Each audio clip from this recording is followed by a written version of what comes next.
faltou um pouco de confiança, eu acho, também. Isso aí acaba contribuindo para um certo tipo de nervosismo. Você acaba focando demais em alguns pontos e focando de menos em outros. Porque o que acontece? Acontece muito, acontecia, né? Não sei se eu vou deixar acontecer, acho que não. Mas acontecia muito, é o quê? Você tem uma gama de questões que você tem que resolver. Uma prova é basicamente isso. Você tem uma gama de questões que você tem que resolver. Então, querendo ou não, inconscientemente você vai julgar. Essas questões são mais fáceis, essas questões são mais difíceis, essas questões demandam menos a minha atenção, essas questões demandam mais. É inconsciente, você vai acabar fazendo. Uhum.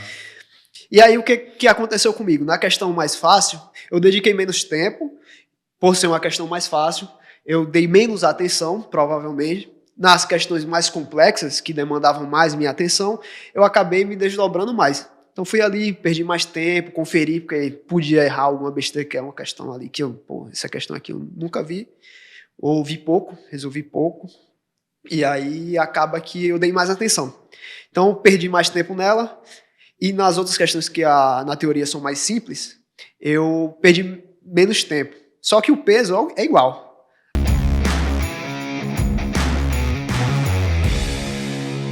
Olá, seja muito bem-vindo a mais um 01cast, o podcast oficial do Concurseiro 01. E eu, William Rabelo, e ao meu lado, Guilherme Lima, para mais um episódio nessa noite. Tudo bom, cara? Ou nessa tarde, nesse dia, depende aí do horário que você está ouvindo, que você está não vendo, porque esse episódio, ele promete. Ele promete aí longos minutos de muito entretenimento, muitos casos... Muitas gargalhadas, já antecipo para vocês, porque o cara que está aqui na minha frente, eu votaria, e posso dizer com certeza que ele pode pedir música no Fantástico, Guilherme. Passou em mais de um concurso? Passou em 3 concursos. Caramba, Tem história. Considero que ele passou em 3 concursos, e a gente vai saber mais sobre isso e quais foram esses concursos. Primeiramente, eu queria agradecer... Adeilson, muito obrigado pela presença, muito obrigado por estar aqui com a gente nessa noite, nessa tarde, nesse dia. Que é você, Adeilson, engenheiro, formado na melhor engenharia que existe. Elétrica? Não? Que isso, cara? Não. Não é elétrica, cara, descobri que é elítica. Tá? Engenharia elítica. Uhum. Veio um convidado cara, aqui você é muito e já mal contou isso pra educado, nós. Cara, você não deixa o convidado se apresentar, posso fazer. Cara. Você corta o convidado, Adeilson, aí, pode falar à vontade. Viu? Mas aí só... falando que é melhor, dá pra saber qual é, né? Elétrica, né? Não, claro que não. Pô, para com isso. Mecânica, pô. Não tem como. Não dá. Mas me apresentando aqui, me chamo Adeilson, sou engenheiro mecânico, né? Lógico, melhor engenharia. Melhor engenharia, nós sabemos. Agradeço o convite, espero contribuir, né, aqui com esse bate-papo, com alguma coisa da minha vivência. E também tá dentro dessas expectativas aí, né? Essas risadas, essas histórias. Vamos ver como desenrola. Hoje promete, Gui. Vamos lá, vamos começar o seguinte. Adeus, você é da onde? Como é que você fez engenharia mecânica? Você fez aonde? Como é que foi seus primeiros passos ali na engenharia? Antes de pensar em fazer concurso ali, como é que estava a sua vida naquele momento? Como é que foi esse comecinho lá no Adeilson, ainda se formando na graduação? Como é que foi isso? Cara, é engraçado. É porque eu sou um pouco tanto indeciso assim, sabe? E aí, eu comecei, na realidade, bem longe da engenharia, né? Eu fiz Cefet, na realidade, na época, na transição, Cefet, FRN, eu sou do Rio Grande do Norte, eu acho que já deu para perceber pelo meu sotaque, que eu não sou do Sudeste, né? Aqui do Sul. Gaúcho, então, né? Não, lógico. E aí, sou do Rio Grande do Norte, fiz IFRN, lá eu fiz técnico em geologia e mineração. Ô, louco! Cara, bem distante. Próximo engenharia mecânica. Né? Não, então. Mas ali nos meus 13 anos, 14 anos, você acaba não tendo muita maturidade para escolher alguma profissão ou algo similar, né? Então você olha assim, meu irmão fazia técnico em geologia na época, e aí eu olhava aqueles livros, aquela coisa interessante, pô, bacana isso aí, né? Essas rochas, esse negócio, deve ser legal estudar isso aí. Aí ele falava, não, é legal. E aí, vou confiar, meu irmão mais velho tá falando, né, que é legal. Já viu aquela piscina de água fria que alguém pula, tá geladaça, o cara vira assim, não, pode vir, tá quentinha aqui, cara, tá gostosa essa piscina, pode pular com tranquilidade. Pois é, aí cheguei, fui fazer, escrevi, passei, né, Fui fazer técnico em geologia e mineração.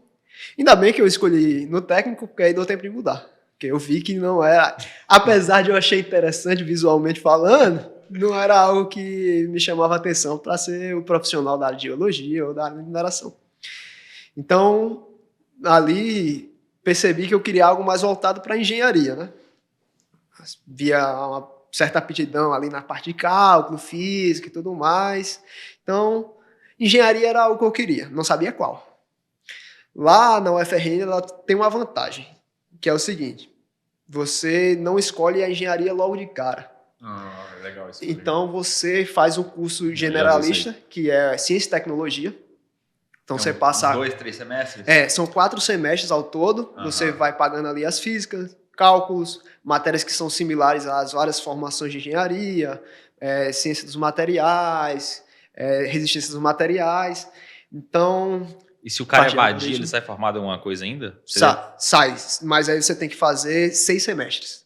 Você faz a parte inicial da engenharia que você escolheu, e aí você sai como formado em bacharel em ciência e tecnologia, com ênfase em tal área. Se for mecânica, com ênfase em mecânica. Se for computação, com ênfase em computação, e assim vai. Pô, mas eu acho muito interessante esse modelo, cara. Eu acho que todas as universidades deveriam adotar, porque você com 16 anos, você não entende nada da vida, você não sabe o que você quer, você não sabe qual é a engenharia, o que cada engenharia faz. Exato. E dessa forma você roda ali 4 semestres, entende um pouco, tem contato com os veteranos ali das engenharias, conversa um pouco com cada área, e daí você escolhe. Exato. Vai ter já 20 anos, 18, 20, 19, 20 anos, já vai ter uma noção melhor do que... Acho muito bom esse modelo. Se você der sorte, você escolhe Elétrica de engenharia. cara, né? Não, não, mas se você... Ele foi esperto o suficiente, ele rodou 4 semestres. Ele falou que ele era um cara indeciso, cara. De fato. Eu decidi no último semestre qual engenharia eu queria. E ainda ali na dúvida, tá? Porque o que acontece? Entre quais? Eu estava na dúvida entre engenharia computação e engenharia mecânica. São bem diferentes. Áreas de conhecimento, assim, bem diferentes. Bastante distinto. Podia dizer, engenharia em materiais, mecânica, mas não era. Era engenharia mecânica e computação. Mas é porque eu gostava, sempre gostei da parte de engenharia. Tem gente que entra em CIT, que é como a gente chamava lá, ciência e tecnologia, e já vê, engenharia não é para mim, e sai. Eu tive a sorte, não. Eu gosto de engenharia, é para mim mesmo. Só que primeiro semestre eu comecei a pagar ali algumas matérias de algoritmo, computação, bacana, legal. Tô gostando, acho que eu vou fazer computação. Só que aí cheguei ali no terceiro semestre, ciência dos materiais, existência dos materiais, mecânica dos fluidos, aí, mas mecânica também tem seu valor. É legal pra caramba. E aí o quarto semestre que foi decisivo. O quarto semestre Faltou colocar uma eletricidade básica, cara. Era isso que faltou. Não, a gente pagou eletricidade aplicada. A gente no quarto semestre eletromag, gostosinho ali. A gente pagava eletricidade aplicada, mas aí, eu acho que isso aí que puxou um pouco para trás, tá? Se fosse mais a área de automação ou computação, aí... Mas quando eu cheguei ali, começou a ver aqueles circuitos com impedância, aí eu disse, não, deixa pra lá, cara. Esse monte de número complexo aqui, tá legal não. Vou ficar mais no conjuntos reais ali. Tá. Faltou a aplicação, tivessem colocado os motores ali, botar pra funcionar, talvez tinha animado. Talvez. Não vou dizer que não, talvez sim. E aí no quarto semestre comecei a pagar matérias um pouco mais voltadas para mecânica, foi aí que eu escolhi fazer engenharia mecânica. Então fui fazer ênfase em mecânica. Mas uma dúvida aqui, ó. É legal esse negócio da faculdade dividir mesmo. Lá onde eu formei no FOP, Federal de Ouro Preto. Eles queriam fazer isso daí. Mas não para dar para o aluno a possibilidade de escolher, é porque os caras estavam evadindo muito, assim. A taxa de conversão entre alunos que entram, alunos que formam lá, tava tipo 4, 5%. Os caras falavam, estamos botando uma grana gigantesca aqui para formar a galera, o aluno tá custando quase 3 mil reais por mês, não tá formando ninguém. Se fizer isso daí, pelo menos o cara, eu te perguntei, se fizer isso daí, pelo menos o cara que evade na metade do curso, ele sai com alguma graduação, assim. Já teve algum valor, assim. Tanto que o que aconteceu? Lá não era tão comum, que fica um pouco pesado. Eu fiz essa loucura, que foi o quê? Eu terminei a graduação de Ciência e Tecnologia com ênfase em Mecânica, comecei o curso de Mecânica. Só que quando eu estava para terminar, ainda tinha algumas matérias, ainda tinha trabalho de conclusão de curso, eu entrei no mestrado. Porque você tem essa possibilidade. Como você já é graduado, você consegue entrar no mestrado, onde mesmo concluir a sua engenharia. E aí eu fiz. Passei um semestre fazendo graduação e mestrado em conjunto. Então não tive nem aquela brecha de vou concluir a graduação, vou Legal. pensar no que fazer, vou Aham. me inserir no mercado de trabalho, Aham. porque eu estava fazendo projeto de pesquisa, e aí meu orientador do projeto de pesquisa, ele também fazia parte do programa de pós-graduação da engenharia mecânica, ele, pô, por que você não tenta fazer o mestrado, o processo seletivo? Porque aí, se você passar, você já pode ir fazendo concomitante, já aproveita teu TCC que é na mesma área, já vai tocando o projeto, fica mais fácil, adianta o semestre. É o pensamento de professor, né? Queria ser professor mesmo? Então, eu queria Cara, ser que professor. Só tem essa visão, né, cara? É tipo a Petrobras que monopoliza o petróleo aqui. Você não tem de onde comprar. O professor, ele tem o aluno, a atenção do aluno 100% pra ele, pra botar na cabeça dele que o mestrado é o melhor caminho. Você não teve o tempo de ir pra fora e conhecer outras coisas. Eu não tive nenhum tempo. Eu já, antes de terminar a graduação, na realidade, já estava mestrado. Eu me formei e no outro dia já estava na universidade de novo, porque eu tinha que fazer, estava fazendo disciplina, estava fazendo projeto de pesquisa, então não tive muito tempo. Mas era algo que eu queria realmente. É algo que eu gosto, de fato. A área acadêmica, a área de pesquisa era algo que eu gostava, e ali na minha maturidade, gostava, né? Começou com eu queria, depois eu gosto, ele pensou um pouco mais e falou gostava. É aquele negócio, quando você não experimenta outras coisas, você tem uma amostra ali muito limitada. Então, A amostra é muito pequena. então não dá pra dizer que eu prefiro isso em relação a outra coisa, né? Eu gosto, mas não sei se eu gosto de outra coisa mais. Então o que aconteceu? Eu fui, pra mim, na minha cabeça estava bem definido, eu ia fazer mestrado, depois de meu mestrado, ia ingressar no doutorado, que foi o que aconteceu. Terminei ali meu mestrado no fim de 2018, né? No início de 2019. Já entrei no doutorado, lá na UFRN também. Só que na área de engenharia. Emendando, já diretão. E aí entrei. Um monopólio, cara, isso aqui. Exato, não, com certeza. Você já vai assim, ó. Os caras te dão um segundo de chance pra você ir pra fora e poder desistir no meio do caminho, forte, entendeu? Não. Um lobby muito forte. Tem. E aí, se você não gosta, porque acontece muito, tá? O cara não tem nenhuma aptidão para pesquisa ou para ensino. Tem um cara que tem aptidão para pesquisa e não tem para ensino. Tem um cara que não tem aptidão para nada mesmo. E aí ele vai fazendo porque foram as oportunidades que foram aparecendo.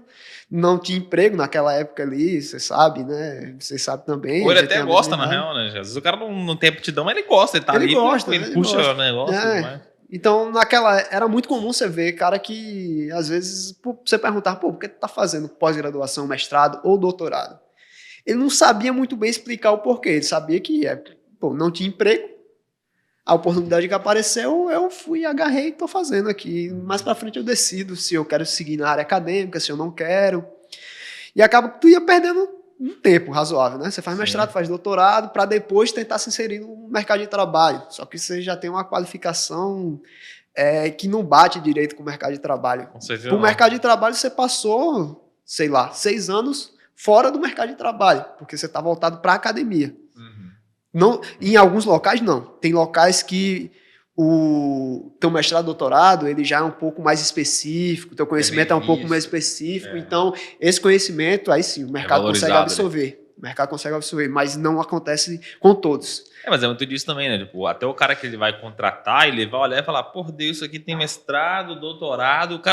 O cara, muitas vezes, ele viveu esse tipo de experiência ou conheceu alguém que viveu. Então ele sabe, quem faz mestrado, doutorado, em geral, o cara quer virar professor, pesquisador. Tem Esse cara mandou o currículo pra cá, eu não tenho como pagar para ele o salário que um professor doutor, que ele sonha ganhar como professor doutor, talvez não vai ser nem o inicial, mas de carreira depois, porque é um cara muito inexperiente ainda do ponto de vista do mercado de trabalho, eu tenho que pagar ele menos, que é muito próximo do salário de um cara que graduou agora. É o salário que eu posso pagar para esse cara.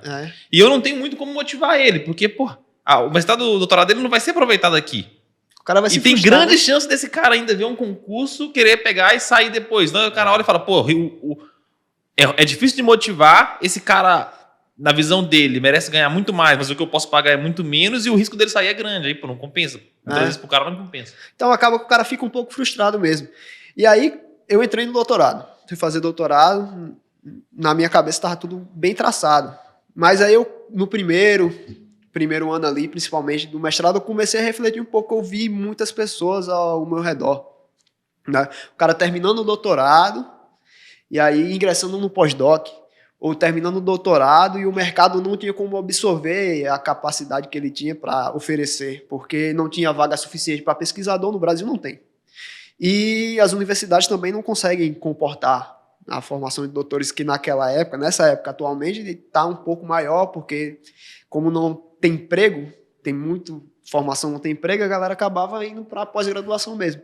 Então via muita gente, pô, aí eu começava a refletir, né? Pô, tô aqui fiz graduação, fiz mestrado, estou fazendo doutorado, depois que eu terminar o doutorado, pode ser que eu ainda fique ali numa indefinição, sem emprego, sem algo concreto, né, de atividade.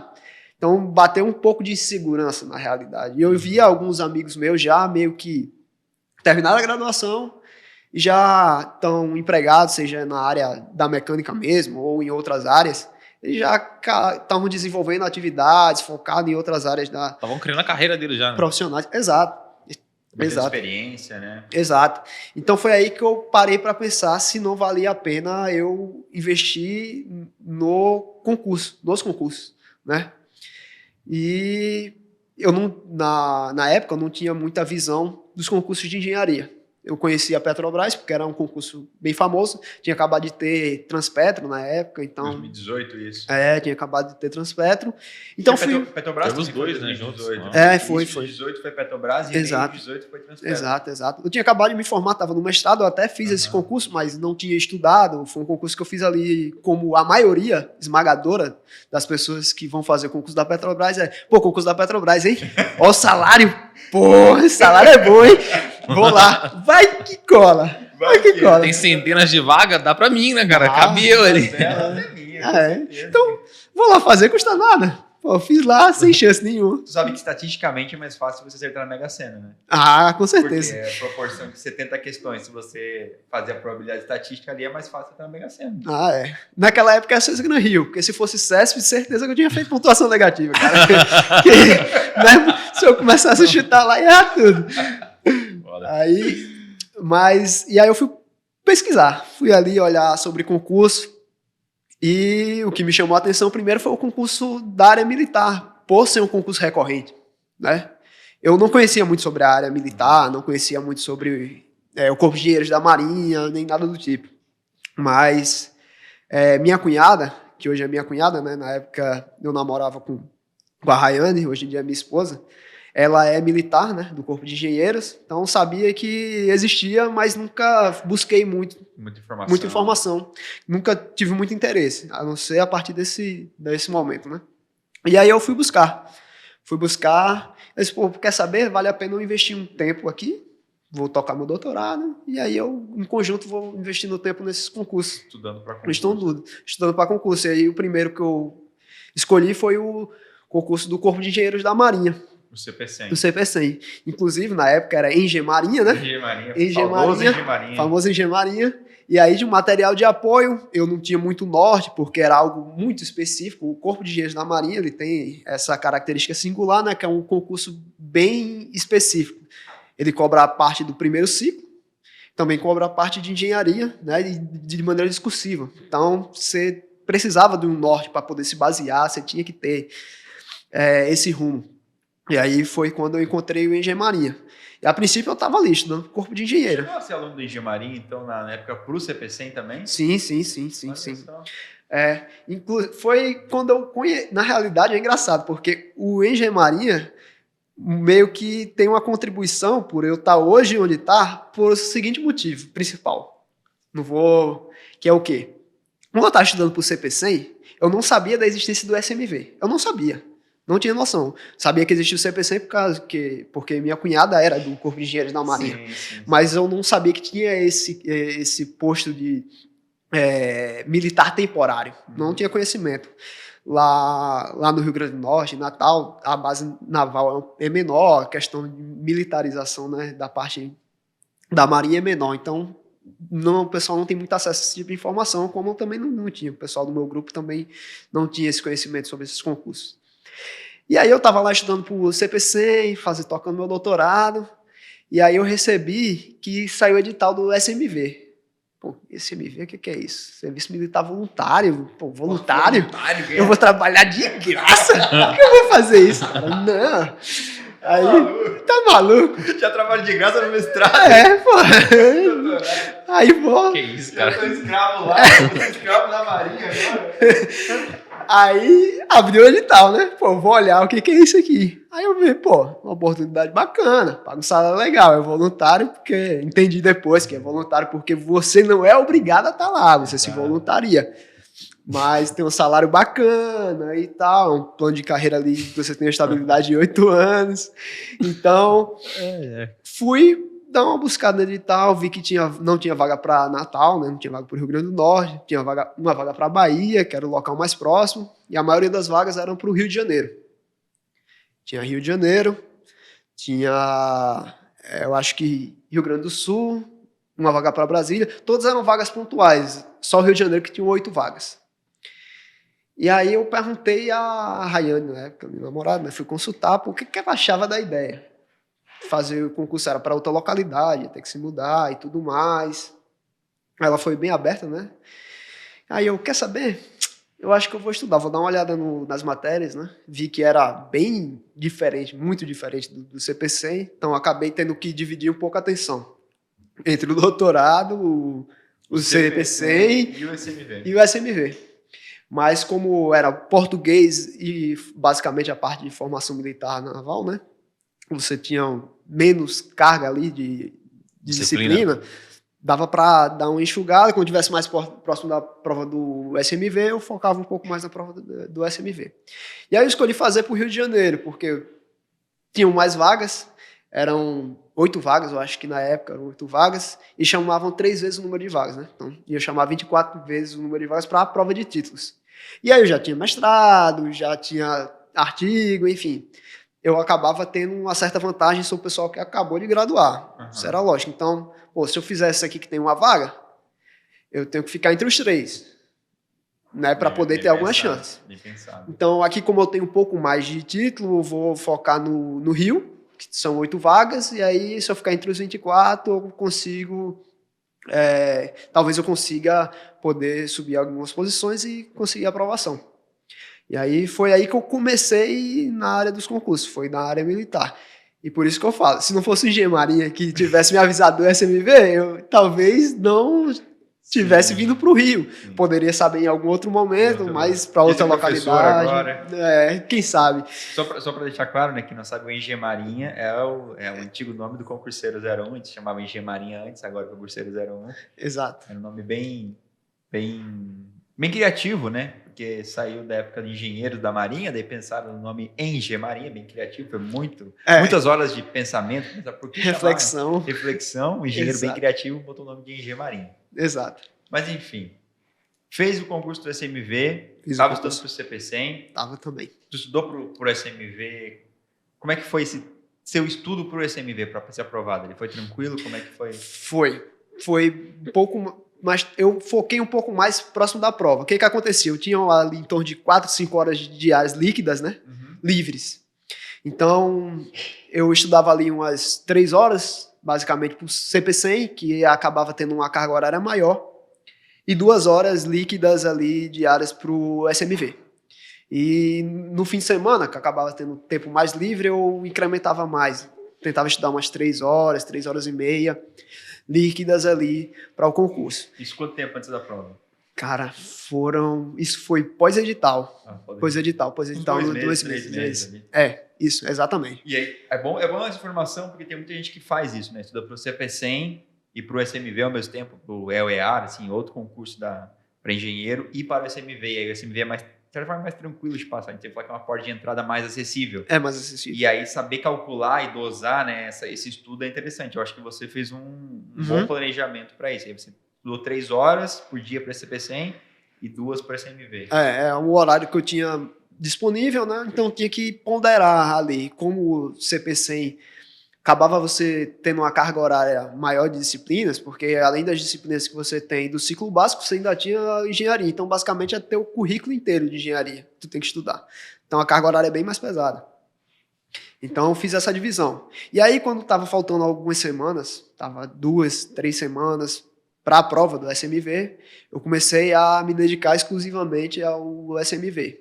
Que você, como tem muitas disciplinas que você requer um nível maior de memorização, né? Você cai português, que você precisa ter em mente várias regras gramaticais, e principalmente a parte de formação militar naval, que você tem que ter essa parte de bem memorizada, então escolhi focar. E aí fiz a prova do SMV. Na época teve, eu não sei se foi, não, o resultado saiu, mas as etapas que foram postergadas por causa da pandemia, foi justamente na época da pandemia. Foi aquele SMV que pegou bem o meio da pandemia. Exato. Fez a prova pré-pandemia e daí as etapas complementares foi pós-pandemia, aí Exatamente. E aí eu fiquei em 14º de 8 vagas, né? Então, foi como planejado, eu queria ficar ali entre os 24, para ver se eu tinha alguma chance na prova de títulos. E aí, fiquei em 14º, e após a prova de títulos, eu consegui subir, né? Fiquei em primeiro, inclusive, depois da prova de títulos. Porque o SMV, diferente do CP100, o CP100 também tem prova de títulos, mas o peso do SMV é bem maior. Então, acaba contando bastante se você tiver pós-graduação, tinha pós-graduação, tinha mestrado, né? Tinha artigo científico, então eu acabei subindo várias posições. Se 2 graduações contassem ainda, hein, cara? Pois é, tinha 2 graduações, ainda tinha mais ponto ainda, mas deu certo. E aí eu consegui a aprovação. Fiquei aquele tempo ali no hiato, porque tinha essas etapas complementares ali que foram demorando um pouco mais por causa da pandemia, né? Teve essa questão da pandemia. Que é o teste de saúde, a aptidão física e tal. Exato. Mas antes de entrar depois ali, como é que foi a vida na Marinha e tudo mais, nesse período você fez a prova do CP100 também? Fiz. Então, como é que foi? A prova do CP100 eu fiz. A primeira fase foi muito bem, inclusive, né? Eram 20 questões, eu fiz 17 questões. Bastante. Teve um resultado bacana. Na segunda fase, o meu rendimento já não foi tão bom, porque eu acho que eu precisava ter feito 60 e pouquinhos pontos para poder passar para a prova de títulos. E aí eu acabei... É que eu sou uma pessoa um pouco desatenta. Vocês vão saber. Segura aí, ó. Vai ter uma revelação aqui nesse podcast que o Guilherme não sabe. Eu sei. E eu posso adiantar para vocês que é bombástica, tá? E essa frase que ele falou de ser um pouco desatenta já é um spoiler pro que vai acontecer a seguir. Então não saia, não desligue a TV, não desligue o podcast, porque vai acontecer algo aqui inédito. Mas vamos lá. Quase o João Kleber. É João Kleber. Segura. Muito bom, né? Não é? Gostei. Foi bacana. Mas é aquele negócio, eu sou uma pessoa um pouco desatenta. Eu fui trabalhando isso, fui melhorando,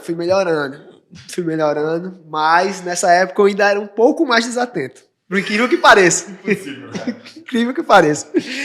E aí o que aconteceu?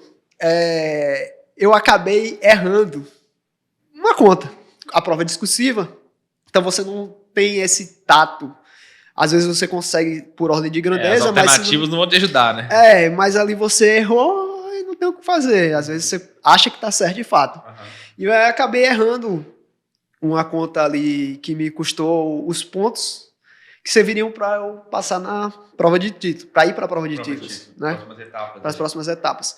E essa, eu não sei, eu acho que eram, não sei se tinham 8 vagas ou 9 vagas, acho que foi o último concurso que teve uma quantidade um pouco maior de vagas, que depois eu acho que reduziu para 5, teve uma redução. Mas até que nesse último, para mecânico, foram 8 vagas. 8 vagas? Então... Mas voltou para mecânico, mas o resto também acabou um pouco. Pronto. Você chegou a fazer a conta, se você tivesse acertado aí, você teria passado?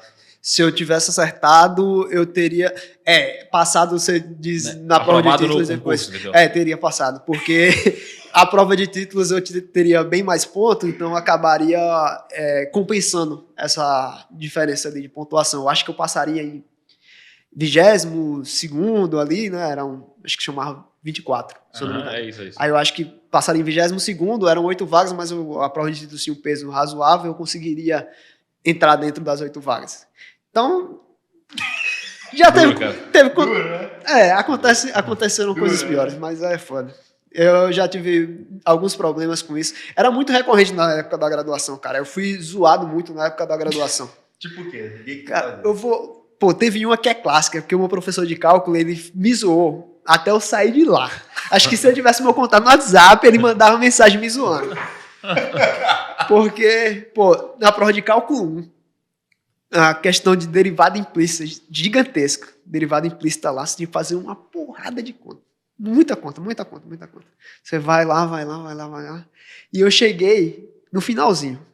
Eu lembro até hoje. Era exponencial, né? Número de Euler elevado a 2 vezes número de Euler elevado a 2. Tranquilo. Você fez tudo aquele desenvolvimento.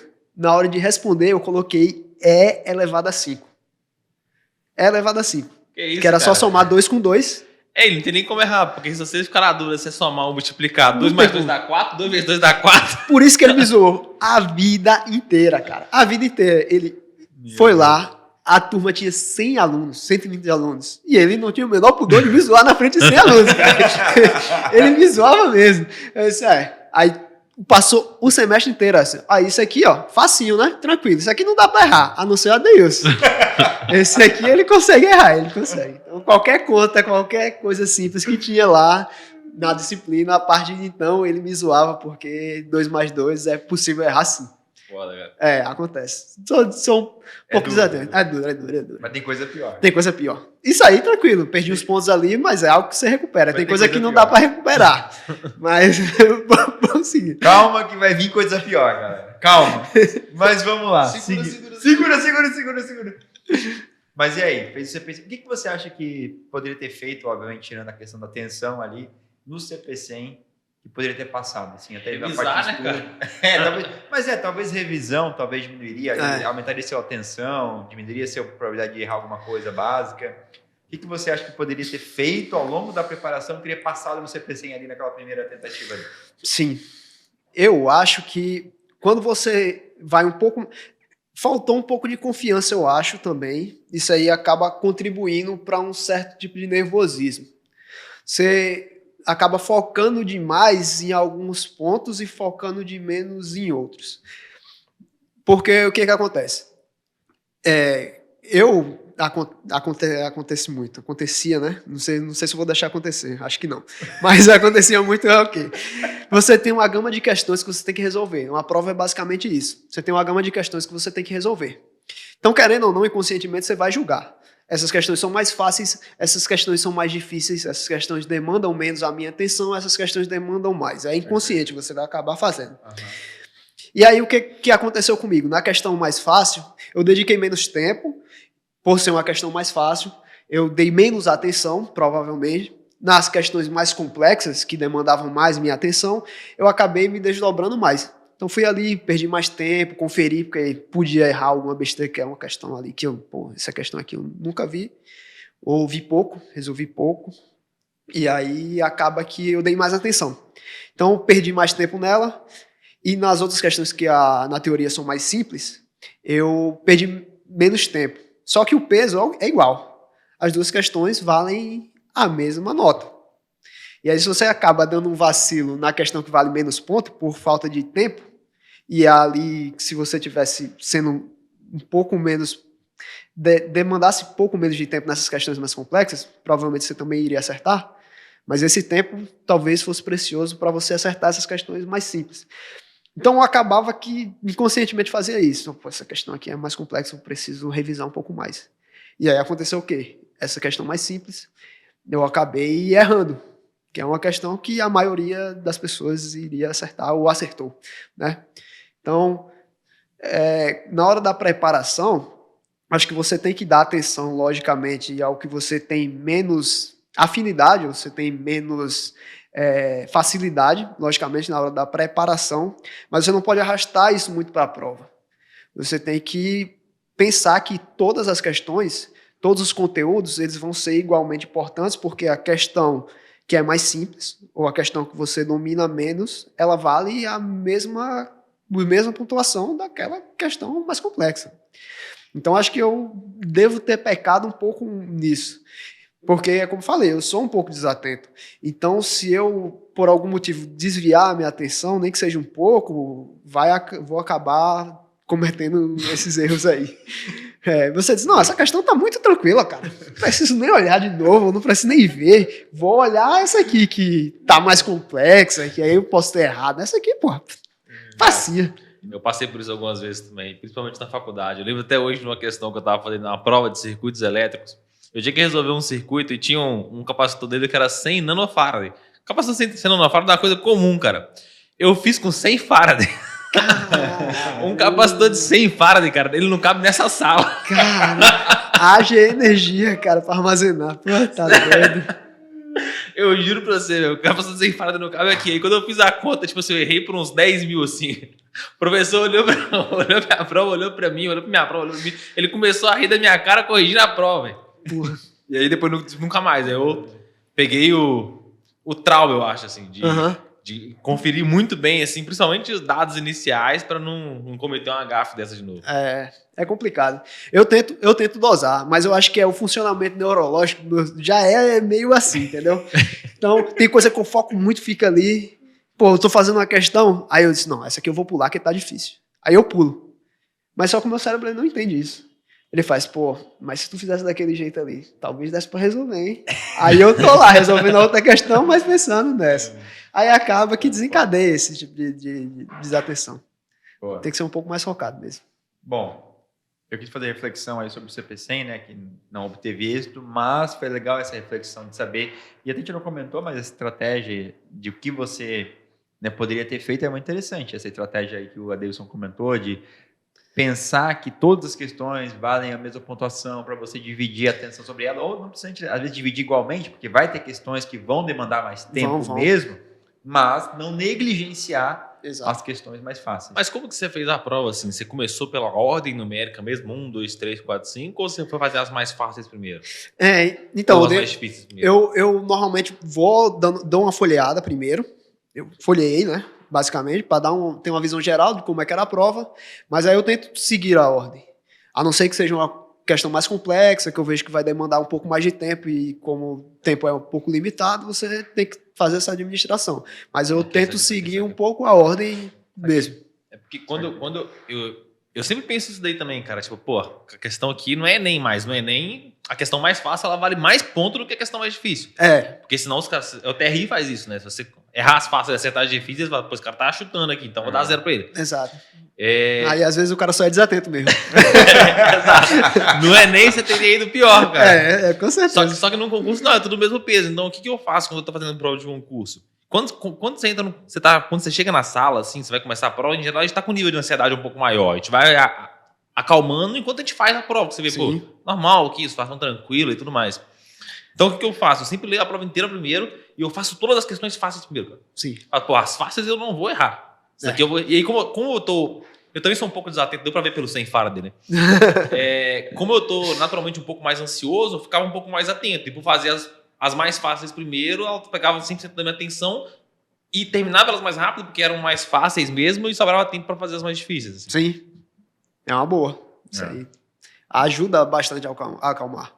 Questão de ansiedade. O psicológico, ele afeta muito no seu desempenho durante a prova. Às vezes você já não acordou bem, né? Porque tem dia que você tá com raciocínio, pô, uma bala. Pô, chega, você sai respondendo. Tem dia que você tá mais lento mesmo, é normal. Exato. Aí, se você consegue se acalmar, já ajuda bastante na prova. Exato. Cara, um concurso foi aprovado no SMV. Lembra que tem 3 concursos ainda. Que poderia ter sido aprovado no CP100. Poderia ter sido aprovado no CP100. Ficou na trave. Ficou na trave, erro bobo. Acontece.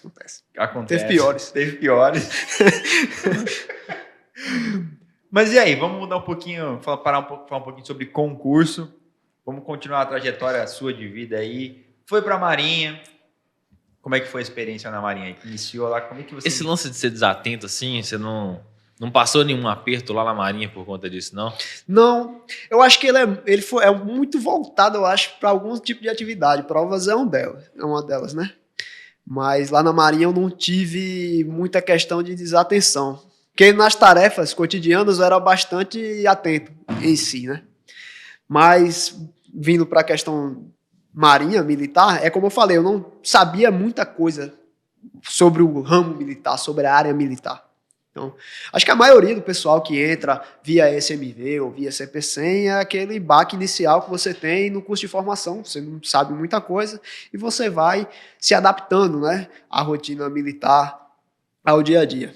Então, o curso de formação, fui levando ali tranquilo, você passa logicamente por aquela período de adaptação, você tem que se adequar à área militar, mas eu acho que a parte mais legal foi depois.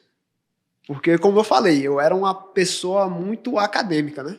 Nem terminei graduação, já entrei em mestrado, saí do mestrado e fui direto para doutorado. Então, você sai da graduação, eu falo, às vezes eu brinco, né? Porque o pessoal fala assim, pô, você faz graduação, você termina a graduação, você estuda coisa pra caramba, mas às vezes isso não serve no mercado de trabalho. Aí eu falo, é porque muitas vezes falta orientação. Porque você é como se você tivesse um imenso arsenal, você tem arma para tudo. Você tem arma para tudo, mas você não sabe como usar. Às vezes você precisa combater uma formiga e você quer pegar um fuzil, quer pegar uma bazuca e quer atirar na formiga. Até funciona, mas pô, não é a ferramenta adequada. Então na graduação você estuda a maioria das ferramentas que você vai precisar no mercado de trabalho, só que você não sabe disso. Você não sabe como utilizar. E aí que vem a experiência, né? Que eu não tinha nenhuma, por sinal. Fui trabalhar no Arsenal de Marinha, né, depois que eu me formei, e é bem engraçado, porque é bem extremo. Trabalhava na área acadêmica, que é uma área bem mais voltada para ciência, né?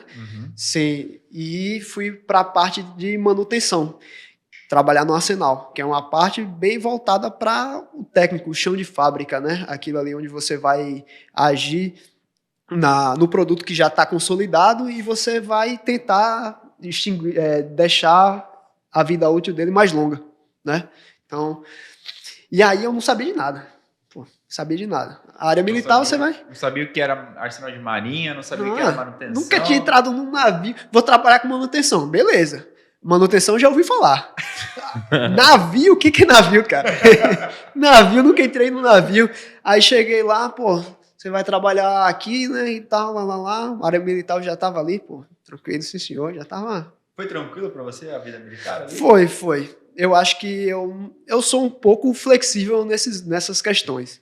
Então, assim. então eu acabei que me adaptei bem. Eu consegui me adaptar a essa questão, né, da área militar. Foi o que você esperava? Essa questão da vida militar foi menos ou mais? As pessoas acham, eu acho que é mais rígido ou menos rígido? Eu acho que eu estava com uma expectativa um pouco maior na questão de rigidez do que de fato era. Porque que você de fora, você não tem essa percepção. Tava esperando o BOP, né? Resumindo. Então você acha que o cara vai chegar lá e qualquer coisa que você fizer, o cara vai te repreender muito, ou qualquer ajuste ou qualquer coisa que você fizer fora daquela linha, tu vai ser repreendido, ou vai ter alguma punição, ou coisa do tipo. E não é bem assim. Até porque, quando você vai trabalhar, você é militar e você é engenheiro também. Então, às vezes, querendo ou não, você precisa tratar com o teu superior, tem que ser respeitoso, tem que ser tudo mais, mas ali, às vezes, você tem que sentar numa mesa, são dois engenheiros conversando sobre um problema técnico. Então, às vezes, até se sobressai. Você é militar, logicamente. Então, eu acho que eu levei de boa, consegui me adequar tranquilamente. Depende muito da flexibilidade de cada um, mas eu acho que foi bem mais brando do que eu imaginava.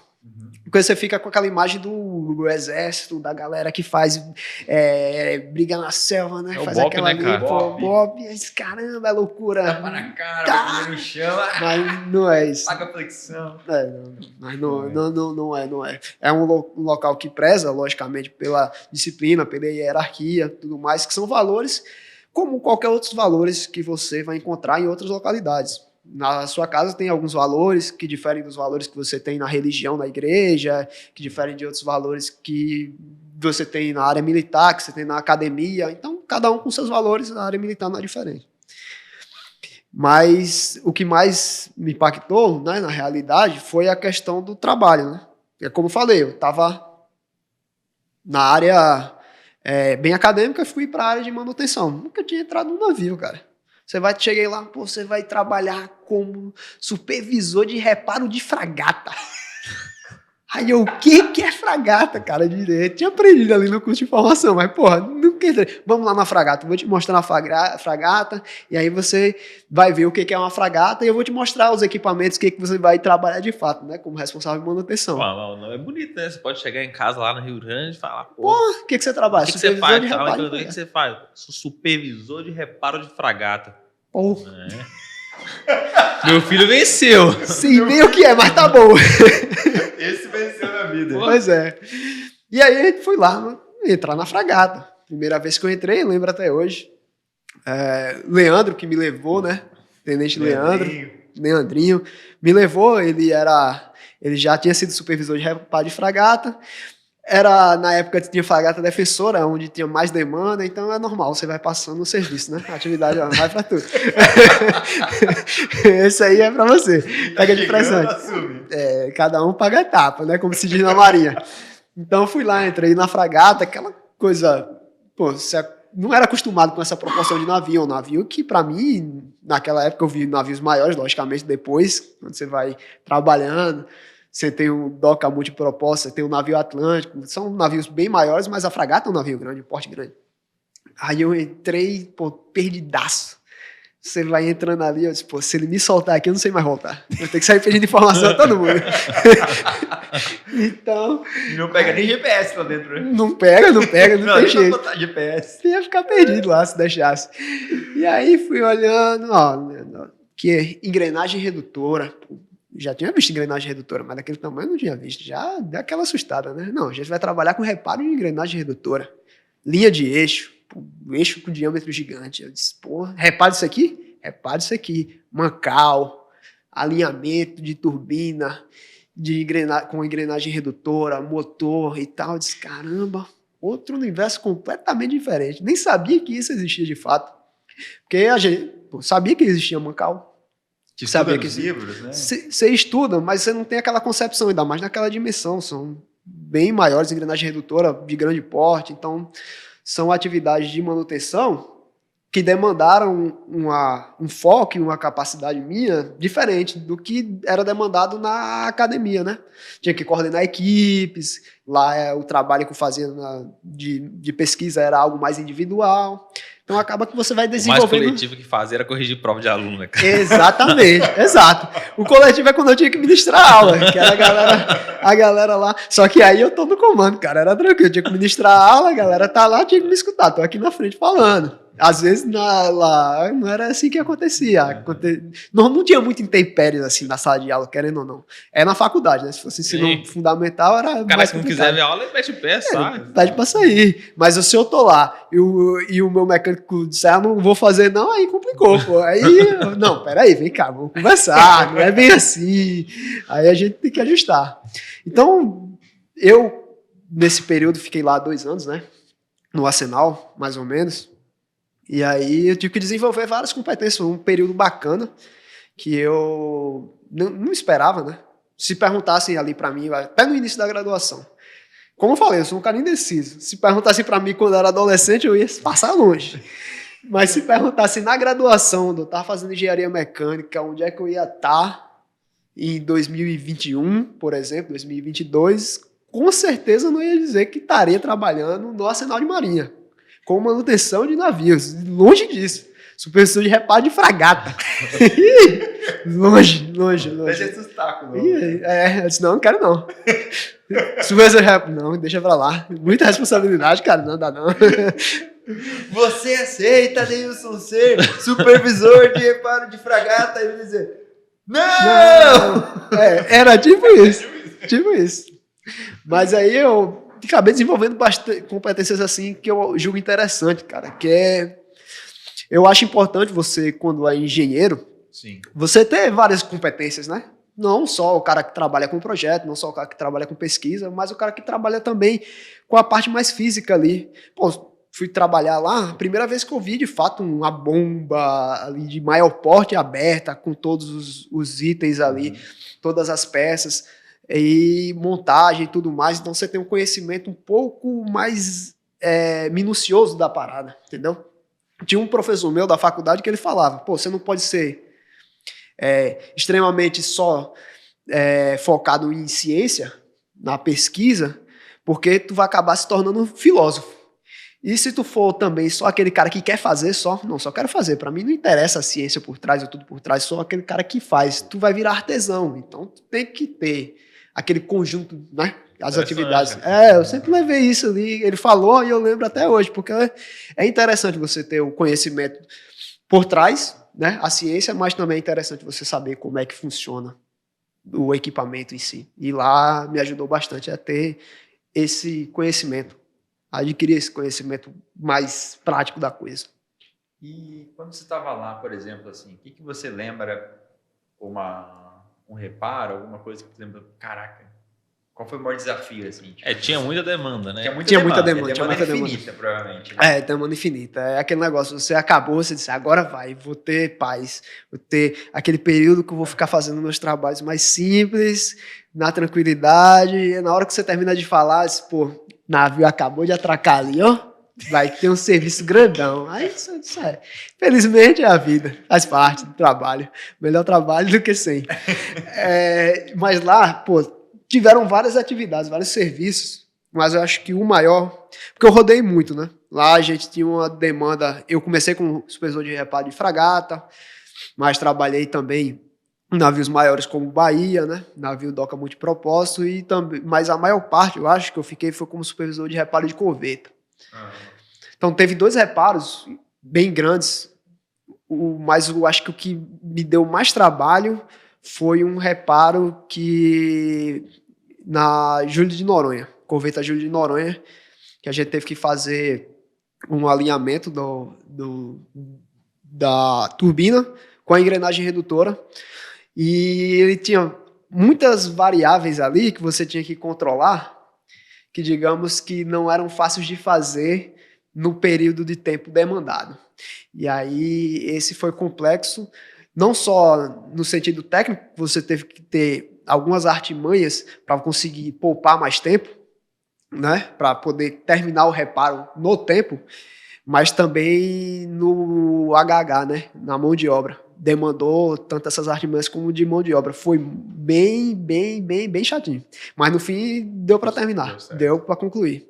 E além desse, teve também o reparo na linha de eixo da corveta Barroso, que lá a gente teve que trocar um elemento estrutural que nunca tinha sido trocado, né, dos navios, assim, é um reparo que normalmente não se faz, que é o pé de galinha, chamado pé de galinha. Ele é uma estrutura que sustenta o maior mancal do navio. Ele é uma estrutura que fica externa ao navio. O mancal que fica lá é um mancal de uma dimensão bem grande, ele é o que sustenta a maior parte do peso da linha de eixo. E aí a gente teve que fazer a troca desse elemento estrutural. E aí eram serviços, atividades que tinha que ter um controle muito minucioso, porque você tem que garantir o alinhamento do teu mancal. Só que a dimensão do elemento estrutural é muito grande. Não dá para mover com a mão. Não né? dá, tá desalinhado, eu vou aqui botar a não dá. Na hora que você começa a se soldar, você já tem distorção. E não é só isso. O mínimo de distorção já afetava. Por exemplo, se você tentasse fazer de dia, você ia ter um problema muito grande. Porque o que acontece? Ele é fixado ao casco. E aí o casco, durante o dia, ele absorve muita energia. Então ele tem uma tendência a dilatar. Então você tem uma dilatação normal do casco. Aí você vai lá, tenta fazer de manhã. Pô, vamos alinhar aqui, daqui a pouco a gente taca solda. Quando você passa 5 horas da tarde, 6 horas da tarde, você vai verificar, ele andou muito. Pô, não estava aqui. O alinhamento que você colocou, ele foi totalmente distorcido. Quem fez isso aqui? Quem fez isso? Os caras estão chutando aqui, velho, minha obra. Meteram o bico aqui nesse negócio aqui, foi parar 2 metros de distância. Não é possível, cara. Mas não, é justamente porque quando você tem essa exposição ao sol, o casco, por convecção, aí eu me perdoe o pessoal que não é muito da área, mas basicamente o ar, vou tentar ser o mais didático possível, né? O ar, ele vai começar a esfriar o casco aos poucos. E aí, à medida que vai esfriando o casco, ele vai voltando à posição original. Então, você tem ali a volta à posição original. Se você tentar fazer o alinhamento de manhã, o que vai acontecer? Ele vai ser perdido todo durante a noite. Então, que acontece? Qual o horário que a gente tinha que fazer o serviço? À noite. À noite de madrugada. Então, era um serviço que demandava atividades durante a madrugada, à noite. Então, foi um período Foda. que eu troquei o dia pela noite, né? Basicamente, eu dormia um pouco pela manhã e aí fazia as atividades durante a noite e madrugada. Mas foi um serviço bacana. E como é que era? Você falou que, né, gerenciava muitos mecânicos e tal. Como é que foi para você gerenciar pessoas, né? Imagino que eu sei que você tinha uma equipe grande para gerenciar de mecânicos, técnicos e trabalhava com muita gente. Como é que você também, saindo da parte acadêmica, o Sim. máximo que gerenciava ali alunos, dizendo que a nota dele foi 2 ou 10, tendo que gerenciar pessoas, como tu falou. Pô, não vou fazer, não consigo fazer, não, tá muito, enfim. Como é que é para você? Como é que foi para você isso? Cara, foi um desafio bem grande, porque o que acontece? Lá no Arsenal você tem servidores militares, né? São agentes, como eu era militar, me incluía. Outros militares também, que são subordinados a você, né? Você tem na sua equipe. E tem outros militares que são civis. E aí é um desafio até maior, porque você tem um outro tipo de tratamento, né? O estímulo, o jeito que você tenta levar a sua equipe militar, ela é diferente do jeito que você vai tratar, você vai tentar melhorar o rendimento da sua equipe civil, porque são culturas, apesar de estar inseridas no mesmo ambiente, são culturas completamente diferentes. Mas é aquele tipo de coisa. Quando eu cheguei lá, eu entendi a seguinte coisa. Eu sei que eu sou engenheiro, sou oficial, mas o cara está aqui há 40 anos, há 30 anos, há 20 anos. Então, mais do que isso, eu tenho que escutar a experiência dele e, escuto primeiro, questiono com base no que eu sei, mas aquela conversa mais um pouco vertical, né? Mais horizontal, não vertical. Então, você trata o cara como se o conhecimento que ele tem, né?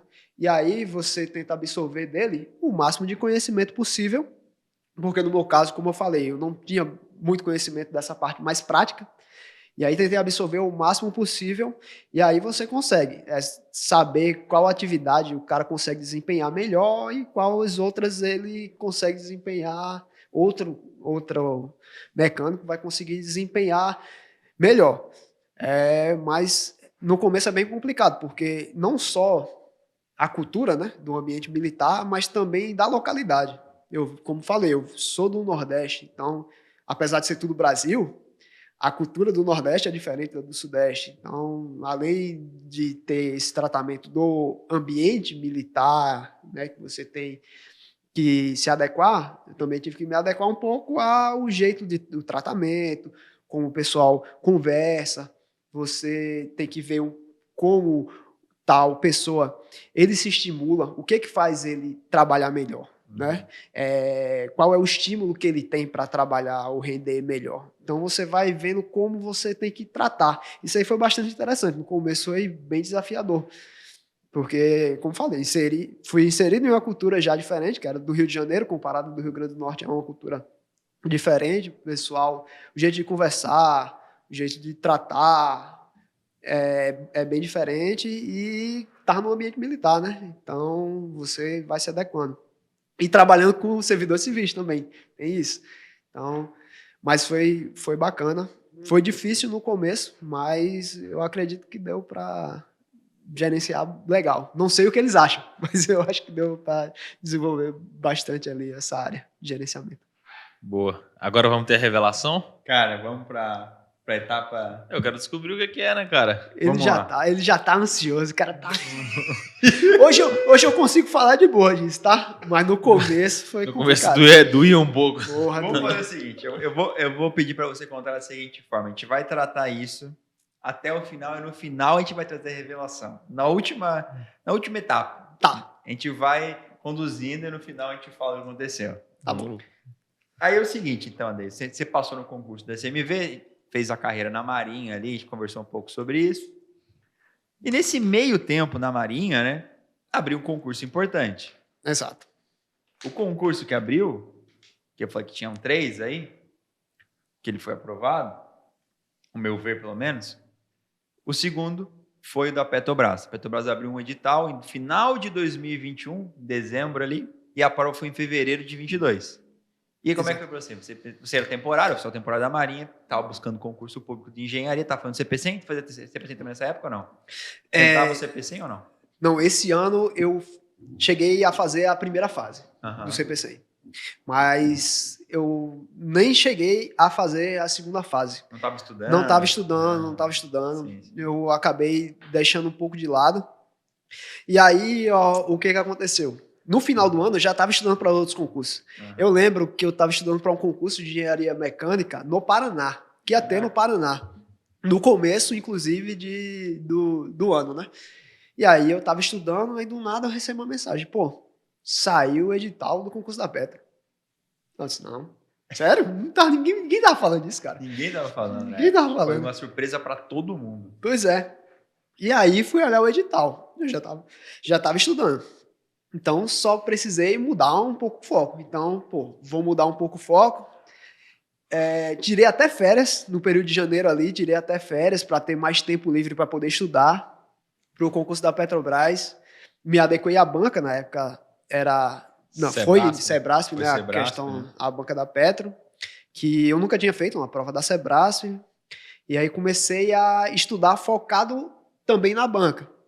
O conhecimento ali, eu tinha uma certa bagagem, só que o estilo da prova é bem específico, né? Acho que é importante você estudar focado na banca. Então, eu comecei a estudar focado na Sebrasp. Estudei e fui lá fazer a prova. E como é que foi seu estudo ali? Porque você estava estudando já. Já. Aquele concurso ali que você ia fazer para o Paraná tinha matérias correlatas já da Petrobras? Sim, sim. É aquele tipo de coisa. É muito parecido esses cargos, esses concursos de engenharia, de maneira global, eles são muito similares.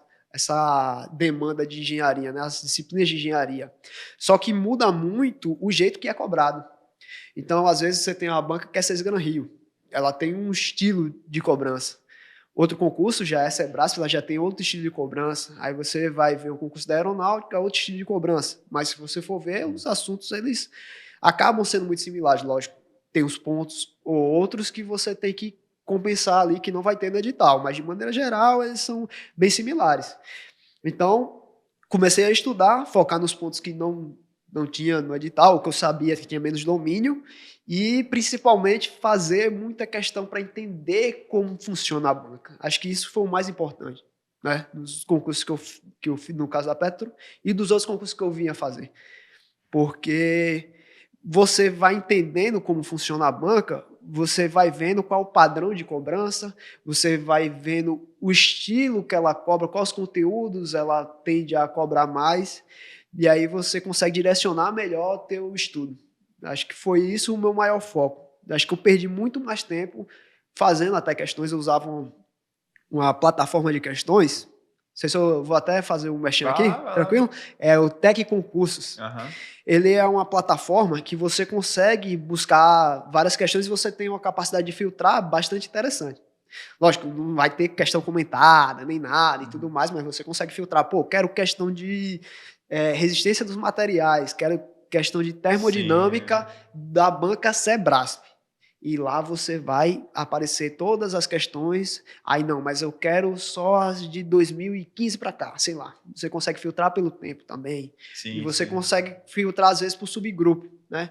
Pô, termodinâmica, mas eu quero saber, sei lá, ciclo de motores. Ele vai conseguir até focar. Então, eu consegui delimitar ali, em cada disciplina, o que ele costumava cobrar. Pô, e na área de termodinâmica ele tem esse viés aqui, ele costuma cobrar isso aqui. Na área de materiais ele tem uma tendência a cobrar isso aqui. E aí eu consegui focar, direcionar o meu estudo e ver ali o que eu podia fazer na hora da prova para ter um rendimento melhor. Sim. Não, porque falando que fez propaganda, mas você foi aluno do IG Marinha, do SMV também, né? Uhum. Eu acho que você foi aluno do Petrobras ali também. Fiz também. Fez também na época que era o IG Marinha para a Petrobras também teve. Sim. E aí, como é que era o seu ritmo diário de estudo? Então, como eu falei, eu tirei férias, né? Isso aí me ajudou bastante. Ali, o período inteiro de janeiro eu fiquei de férias. Então, acabei que dei uma forçada um pouco maior. Eu estudava 6 horas ali diárias. Eu e até onde eu via que estava rendendo mais. Não chegava a estudar 8 horas, por exemplo, 9 horas, porque eu via que aquele tempo a mais eu não estava sendo tão produtivo, né? Acabava que não estava rendendo tanto. Então eu focava ali naquelas 6 horas, no máximo ali 6, 7, até cheguei a estudar, mas descansava para outro dia. No período que eu estava de férias é isso. E teve um período que eu não estava mais de férias, que eu continuei estudando, e aí eu estudava 3 horas ali, no máximo, à noite, quando eu voltava do trabalho, porque o ritmo era um pouco acelerado no local de trabalho. Você estudava muito teoria ou mais questões mesmo, simulado e tal? Eu fiz muito simulado e muita questão. Eu fiz os simulados todos disponibilizados lá pelo Engenharia, na época ainda era Engenharia. Engenharia, depois virou C01, como C01. E aí fiz muito simulado, fiz muitas questões, e aí eu acabei estudando. O que eu fazia? Eu marcava muito as questões. Por exemplo, eu estudei a teoria para ter um embasamento, né, inicial. Pô, isso aqui eu tenho um certo domínio. Mas só que a engenharia, né, ela é um negócio muito amplo, ele não é restrito. Então você vai estudar algumas disciplinas, a abordagem ela pode ser de um jeito aqui e aqui de outro jeito. Então você tem 2 abordagens completamente diferentes que vão trazer pontos diferentes. Então, o que eu fazia? Formava a minha base, estudava aquela base ali. E aí eu ia buscar na Sebrasp, fazendo simulado, fazendo questões. O que ela cobrava? Sempre que eu me deparava com alguma questão que eu não tinha apoio de material, eu favoritava, eu marcava ou escrevia. Ia buscar o conteúdo. Então, esse aqui eu não vi em nenhum local. Aí ia buscar no livro, fazia uma marcação e anotava aquele conteúdo. Principalmente se ela se repetisse. Porque eu via muito, era recorrente. Uma questão, e aí depois tinha outra questão do mesmo assunto, similar, às vezes não era igual a questão, mas abordava a mesma coisa. Então eu ia lá e anotava. E fui fazendo isso para todas as áreas do conhecimento. E me ajudou bastante na prova, porque às vezes você se pauta só no material, mas a banca ela tem um jeito de elaborar a prova ali que às vezes foge do teu material, né? Então é muito importante, ao meu ver, você conhecer a fundo a banca. E aí foi quando eu fiz muita, que tinha de questão de Sebrasp eu fiz. Que tinha de questão de Sebrasp eu fiz e consegui entender como funciona ali o comportamento da banca. Logicamente você não vai zerar, né? Você não tem como cessar todo o domínio da banca, porque a banca ela pode cobrar qualquer coisa, você não tem como ter todo o conhecimento. Mas você minimiza a chance de ser surpreendido, né? Na prova acontece ser surpreendido várias e várias vezes, é normal, mas acontece com você e com todo mundo. Sim. Só que se você faz a maioria das questões, ou que ela disponibiliza, e consegue filtrar melhor como ela se comporta na hora de elaborar a prova, você minimiza essas chances de ser surpreendido. E você não precisa não ter surpresa nenhuma, né? Só ser menos surpreendido que os demais. Exatamente. Então, o fato de você minimizar essas chances já te deixa um pouco na frente, né? E também o fato de não errar aquilo que sempre cai, né? Exato. Aquilo que sempre cai, que você sabe que você marcou ali, isso aqui sempre cobra dessa forma, Sim. sempre cai essa matéria, você tem que saber, não pode errar nada da prova, Não que pode. É um ponto de graça. Não pode errar, exatamente. E às vezes é o cara que não vê essas questões ou essa cobrança, o cara tem um bom conhecimento, é um cara que estudou bastante até, estudou muito, às vezes mais do que outros, só que ele chega na prova e ele é surpreendido. Ele, não sabia que cobrava isso, né? Não sabia. De fato, tá no edital, né? Mas não sabia que era exatamente isso. Não estava no meu material, não estudei, eu não anotei sobre isso. Mas se eu tivesse feito aquelas questões, aqueles simulados e tal, poderia ter evitado, né? Isso aqui. E tu se preparou de alguma forma diferente para a Sebrasp? Eu sei que você falou sobre pela banca e fez questões voltadas para a banca da Sebrasp, mas eu falo pela questão da estratégia Sebrasp. Porque uma questão na Sebrasp, para quem não sabe, é uma questão certa, uma questão errada anula uma questão certa. Então você pode sair negativo da prova, como a gente falou. Você pensou alguma estratégia sobre isso na hora de fazer a prova? Treinou isso? Como é que você foi para a prova pensando nessa estratégia? É como eu falei, né? Se o concurso de 2018 da Petro fosse Sebrasp, eu tinha feito negativo, cara. Eu ia sair chutando tudo lá e ia ficar negativaço. Mas da Petro, eu tive uma certa estratégia que era a seguinte, eu tentava minimizar ao máximo os chutes. Só que o que eu pensei durante a prova, eu mudei, né? Pô, não vou chutar, a não ser que seja necessário. E na prova eu julguei que foi necessário. Foi o quê? Quando eu fui fazer a prova, fiz português, eu não lembro de cabeça, eu acho que eram 20 questões de português e 10 de inglês. Acho que era isso. Na Sebrasp? Isso, era Petro. A Petra é Acho que 25, 25, 70. Na Sebrasp. Eram 25, né? Eu 25, 25, 70. Pronto. E aí, eu não lembro agora, mas eu tava deixando 8 questões de português em branco. E aí, eram questões que eu não tinha certeza, mas eu tinha uma certa convicção da resposta. Então, eu joguei, pô, eu acho que se eu chutar essas 8 questões, eu vou conseguir aproveitar mais a pontuação. Porque se eu acertar 5 e errar 3, eu vou sair positivo ainda. E se eu deixar em branco, eu acho que vai dar ruim, porque é 8 pontos a menos. Ponderei lá na hora da prova que valeria a pena mais eu chutar do que deixar em branco, porque eu achava que se eu deixasse em branco, eu poderia não passar. Uhum. Então, se eu poderia não passar, é melhor eu chutar que eu tenho a chance. Entendeu? Foi a ponderação que eu fiz na hora. Eu evitei chutar ao máximo. Fazer chutes inconscientes ou coisa do tipo, mas nessa parte de português tinha uma leve convicção e eu preferi arriscar, né? Digamos assim, entre aspas, arriscar, porque você tem uma noção mais ou menos ali de quantos pontos você pode ou não fazer e às vezes você acha que, pô, são X vagas. Isso aqui pode, se eu deixar tudo em branco, pode ser que eu fique bem abaixo dessas X vagas. Então é melhor chutar aqui. E deu certo, né? Das 8 questões, eu acertei 5 e errei 3. Então eu acabei ficando com saldo positivo, né? Fiquei Deu com 2 certo, questões né? ali. Foi bom ter chutado com base na convicção ali. Foi. Às vezes é razoável, porque é o tipo de coisa. Imagina só, tu vai fazer um concurso. Não, tá de boa. Tu vai fazer um concurso. Fiz o concurso, tô lá executando e tal, pô, tô deixando uma porrada de questão em branco. E aí eu vejo, pô, essa porrada de questão em branco que eu tô deixando, se eu acertar as que eu tô marcando com convicção, mesmo essas que eu marquei com convicção, se eu acertar todas, eu vou passar? Entendeu? Se a resposta for não, já é melhor chutar. Já é melhor chutar. Entendeu? Interessante. Porque o máximo que pode acontecer é você ainda não passar. Você já não ia passar. Os casos continuam igual, né? Chutou, continua não passando. Mas se você acertar mais, sair com saldo positivo, isso pode valer tua aprovação. Isso pode valer. Então, eu particularmente prefiro a consciência, não chutar. Mas se, ao fazer a prova, você se depara numa situação dessa, que, pô, eu não vou passar. Só com as questões que eu marquei de certeza, eu não passo. Então, é melhor arriscar, né? Não tem nada a perder. Mas é interessante isso, essa ponderação e essa análise.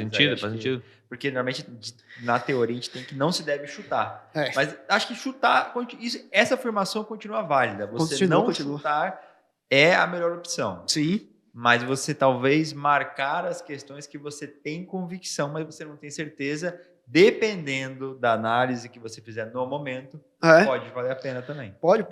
Porque às vezes tu tá lá, caramba, eu tô deixando metade da prova em branco, pô. Não vai passar com metade, né?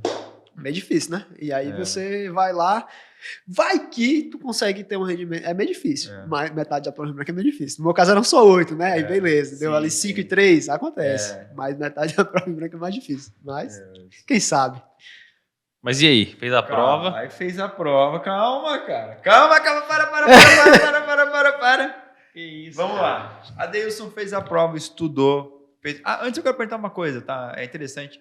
Essa ponderação de estudo entre português, inglês e engenharia, como é que você ponderava aí para ir bem na prova? Como é que você acha que é a melhor forma? Tipo, a proporção ali de estudo? Como que você divide o seu tempo aí? Cara, eu estudava ali mais ou menos uns 30%, mas era eu, né? Isso é muito pessoal, depende do domínio que tu tem de português e inglês.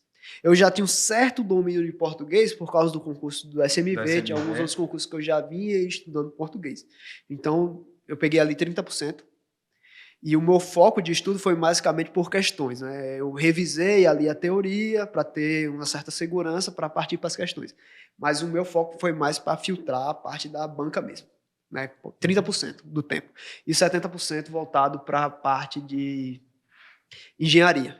Mas Mas foi isso 30% português e inglês ou 30% só português e inglês não, largou? 30% português e inglês. Mas desses 30% eu focava um pouco mais em português. Em inglês eu olhava a abordagem Conseguia ali, como é que era. Sarfar ali. Eram questões bastante textuais, que você tinha que interpretar o texto ao pé da letra e responder. Então, eram... The books on the table. Você tiver um inglês básico, você conseguiria tranquilamente se dar bem. E aí, 70% era engenharia. Mas é aquele tipo de coisa, você não pode negligenciar, porque tudo vale a mesma coisa, né? Mas no meu caso, eu acho que deu certo. Mas e aí? E aí? Fez a prova? Com pressa, cara. Que isso? Não, eu quero continuar ouvindo a Vamos história, lá. cara. A história tá boa. Fez a prova, Fiz a prova. pegou o gabarito, escreveu ali as cartão-respostas, saiu o gabarito, Saiu o gabarito. conferiu Conferi. como é que foi na prova. Pô, aí eu conferi e fiquei feliz, né? Tinha um rendimento interessante. Comparou com os colegas? Comparei com os colegas. Tinha o Carlos, né, que veio aqui que veio aqui, também. participou, a gente, muito bom o podcast do Carlos. Pois é. O Carlos, a gente acabava trocando ideia, estava estudando para os mesmos concursos, né? A gente era parceiro ali de trabalho e acabou estudando junto também. E aí eu conferi, depois dos recursos que tiveram, fiz 80 pontos líquidos, né? Aí... 80 pontos Caramba, líquidos. 80 pontos Cara, líquido? muita coisa. e aí eu... Muita coisa. Porque teve gente que aprovado com 56 nas vagas diretas até. Porque acaba debitando muitas vezes, né? Pô, 80 pontos líquidos é muita coisa, cara. E aí eu coloquei ali no olho da vaga, né? Pô, 80 pontos aí... Tô ficando dentro das vagas, né? Tava felizaço, cara. Cara, mano. muito feliz. Agora feliz. você é supervisor de plataforma de petróleo. Supervisor de plataforma de petróleo. Porra, De Pragata foi pra plataforma. plataforma. Isso pra vaga de mecânica ou pra petróleo? Mecânica. E aí, Tu lembra quantas vagas eram? eram 135 Era mais vagas. 100, As imediatas, Imediatas, né? Fora imediatas. a reserva. Isso mais 3 vezes o número de vagas de cadastro reserva. Acho que dava 540. Quase 600 vagas Era pra mecânica. muita vaga de E cadastro. só aí tu já tava lá no topo, né? Ali colocando no olho da vaga, eu estaria ali dentro das vagas. Né? Diretas ainda. Das Mas vagas tava das da metade pra diretas. cima, eu acho até. Porque 80 pontos é muita coisa. É. É muita coisa. Eu acho que o primeiro é feito próximo de 90 ali. Acho que é bem próximo do topo. Eu acho que você tava. Pô, aí fiquei felizão, né? Mas, pô, Você, engenheiro, aguardar. também, Passei. Vou aguardar agora só o resultado, pô. Não é possível. Eu acho que ali dava pra dar um panorama, né? Eu fiquei feliz, pô. Pô, estudei pra caramba. Tava ali só esperando. Mas aí... Nem fez o concurso do Paraná depois. Falou, sabe? Tchau. Não fez fiz. curso Paraná, não? Não fiz não. 80 pontos, Fiz cara. não, fiz não. Tá, Deus pra E caralho. aí, Mas mas eu fiz o Dialética fazer, da Amazon. Que a gente vai falar ali. Depois eu fiz. Mas aí saiu o resultado da PET. Não, mas peraí. Antes de sair o resultado, você já teve um receio, né? Você tinha um receio. Tinha o receio. Tinha um receio de que algo durante a prova tinha acontecido e você não tinha certeza. Cara, eu acordei com receio, na realidade. E nesse dia eu acordei desesperado. Para. Cara, Vai acontecer agora. sabe que eu vi? Ó, Cara, tá muito parecendo o João Kleber, porque ele já sabe a história. Então ele fica controlando o roteiro, assim, tipo assim, não, pô, mas conta isso daqui, calma, não vamos tão rápido. Nunca na história desse podcast esteve com tanta audiência isso, nesse cara. momento.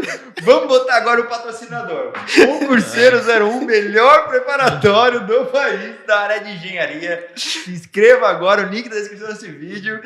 Mas vamos lá. Mexa o meu. TechPix. Agora vamos falar de coisa boa. TechPix. Mexa o meu. Pois é.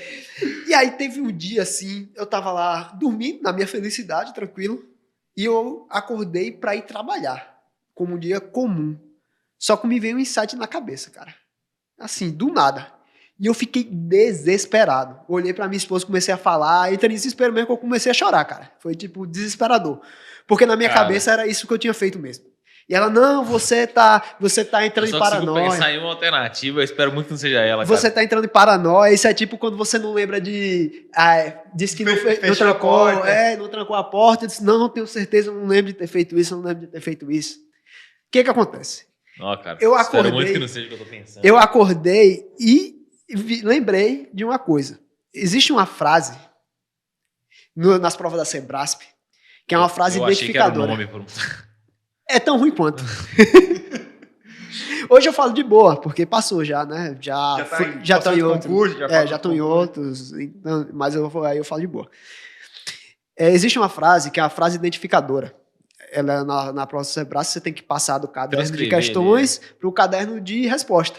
E aí você tem que fazer isso. É uma frase que você coloca lá de boaça. E beleza. Eu acordei, olhei assim, desesperado. Eu não transcrevi essa frase. Eu não lembro de transcrever essa frase. Mas era um surto Eu sei. mesmo ou você realmente esqueceu? Foi, eu surtei. cara. Eu surtei. E eu fiquei com isso me Nossa, remoendo. Sabe?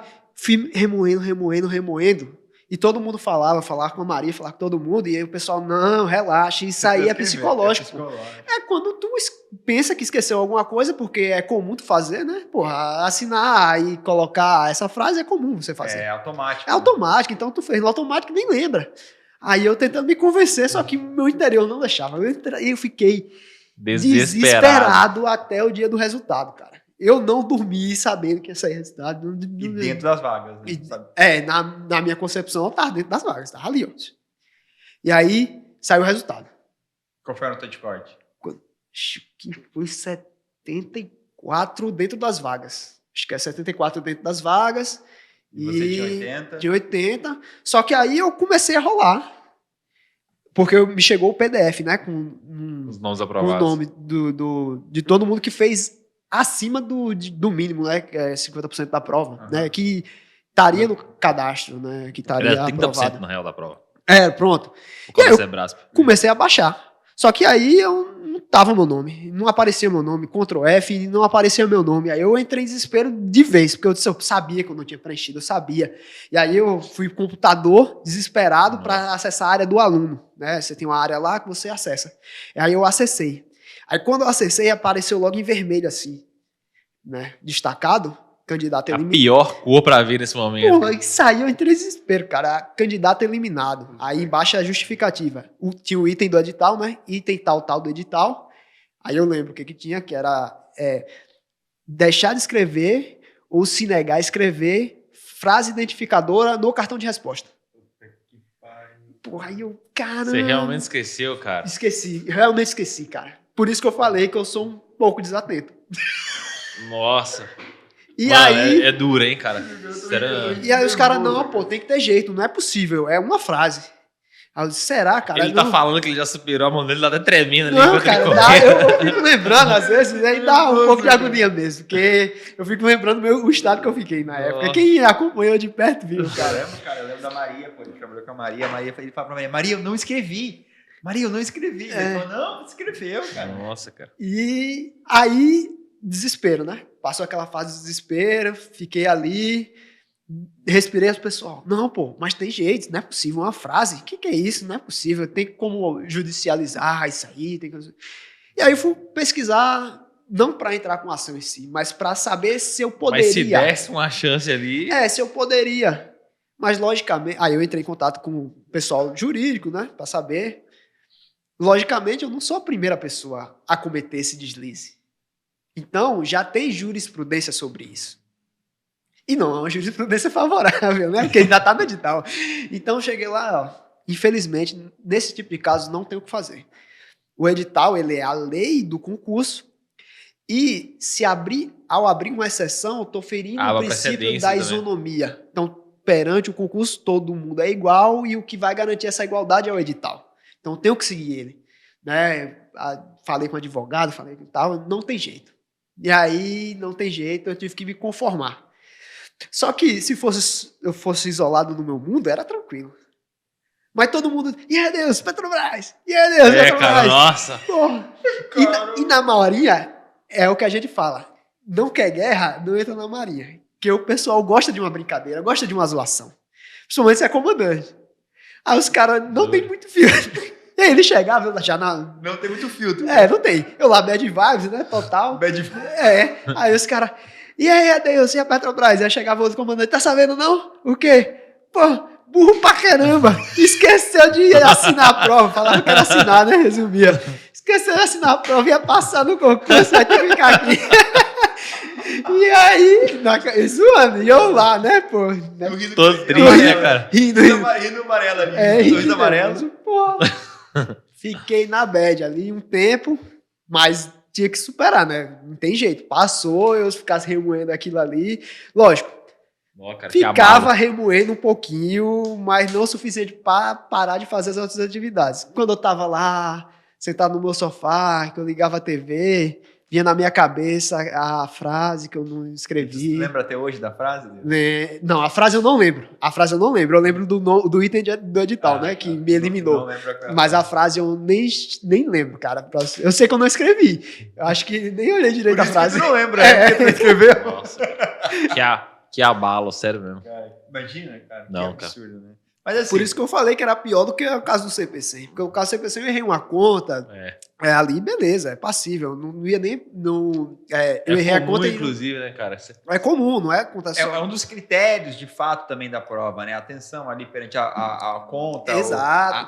ao que você está fazendo ali, a Pô, cara. interpretação da Exato, prova. exato. É um dos critérios de avaliação. Então no eu final das- nem. Pô, tranquilo. Agora você ser eliminado porque esqueceu de transcrever uma frase, pô, isso aí me deixou pra baixo. Deixou pra baixo. Cara, eu não acreditava, quando a Maria comentou pra mim. Eu falei, não é possível, cara. Eu, Não. às vezes tinha sido aluno nosso e eu falei, cara, não é possível, cara.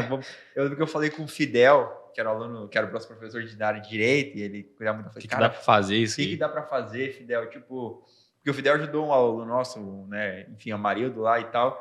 E aí eu falei, cara, o Amarildo tem um problema com a Sebrasp, ele inclusive entrou, né, no CAT Reserva, sei lá. E o Fidel ajudou ele. Eu falei, cara, o que dá pra fazer, Fidel? Ele falou isso aí. Não tem como. Não tem porque é um. Como não escrever o nome na prova. Tipo isso. Porque senão outra pessoa Nossa. poderia ter se passado por ele. Aquilo é uma coisa de verificação, para ver se A caligrafia, a caligrafia mesmo, de é a fato. mesma. Então. Muitas bancas não usam, mas se a Sebrasp usa e tá no edital, infelizmente tem que ser seguido, que vazar. Acontece. Infelizmente, pessoal, preste atenção, tá? Não cometam esse erro. Preste atenção. Com o edital da Petrobras saindo. Vai ter concurso vai aí ter. mais pra frente do Petro. Provavelmente vai ser Sebrasp, então não cometam esse erro, porque custa a aprovação. Eu passei por isso, né? Mas Acontece. sigam aí as dicas do Adeilson até aí, porque assim, o planejamento e o programa que ele seguiu realmente é muito bom. Por isso, tanto que Não, funcionou e, pô, todo o conhecimento que eu adquiri serviu de base para os outros concursos que eu fiz. Isso aí. E me ajudou bastante nos outros. Consegui virar a página, né? Vamos lá, viramos a página. Vamos acabar com a tristeza aqui. Não, cara, não vou conseguir esperar isso daí tão cedo, cara. Tu não vai conseguir, né? Não, Imagina o meu realmente, estado, pô. cara. Pô, imagina o meu estado, como eu Mano. fiquei. Sério mesmo. Eu não tenho palavras pra descrever o quão perplexo eu estou, cara. Só consigo imaginar, sabe aquela pessoa quando ela tá sentada assim na quina da parede, assim, abaixando a situação. Eu me imagino nessa situação se eu tivesse feito esse tipo de coisa, cara. Foda. Eu posso contar uma história que poderia ser eu, tá? O Adeilson poderia ter sido um caso muito parecido comigo. Quando eu fiz o CP100 da Marinha, eu vou falar aqui, eu já saí da Marinha, então a Marinha não pode nem mandar mais embora, eu já saí e tal. Então, o candidato que estava atrás de mim não pode mais recorrer, enfim. Mas aconteceu uma coisa muito parecida comigo, só que eu me safei. Quando eu fiz o edital da Marinha, o curso da Marinha, tem a redação. Tem a prova discursiva e tal, e tem a redação. E aí foi muito parecido com ele ali. Eu fiz a prova discursiva, fui bem na prova discursiva, e eu saí da prova sabendo que eu fui bem. E tinha uma nota alta, e aí, na época lá, até saía a prova discursiva antes, aí, vendo ali os candidatos que estavam mais próximos, para 3 vezes o número de vagas, corrigia-se a redação. Uhum. Né? Então, os candidatos com as maiores notas corrigia essa redação. E quando saiu a nota discursiva, eu estava dentro das vagas ali, eu lembro que estava em terceiro, enfim, mas eram 12 vagas, eu estava em terceiro. Então, eu sabia que a minha nota, independente da redação, eu ia entrar. Só que tem uma coisa no edital que fala que a redação ela tem que ser escrita com letra cursiva. O que é letra cursiva? Letra emendada. E eu não li isso no edital. E eu não sabia escrever letra cursiva. Na verdade, eu acho que eu até na época, na prova, eu não lembro muito bem se eu pensei depois ou não, ou eu usava de justificativa para mim, para tentar amenizar a dor, de que eu não sabia escrever de letra cursiva, eu só escrevia de letra desemendada, né? Letra ali de forma. De forma. Então, eu fiz a redação inteira de letra de forma. Inteira.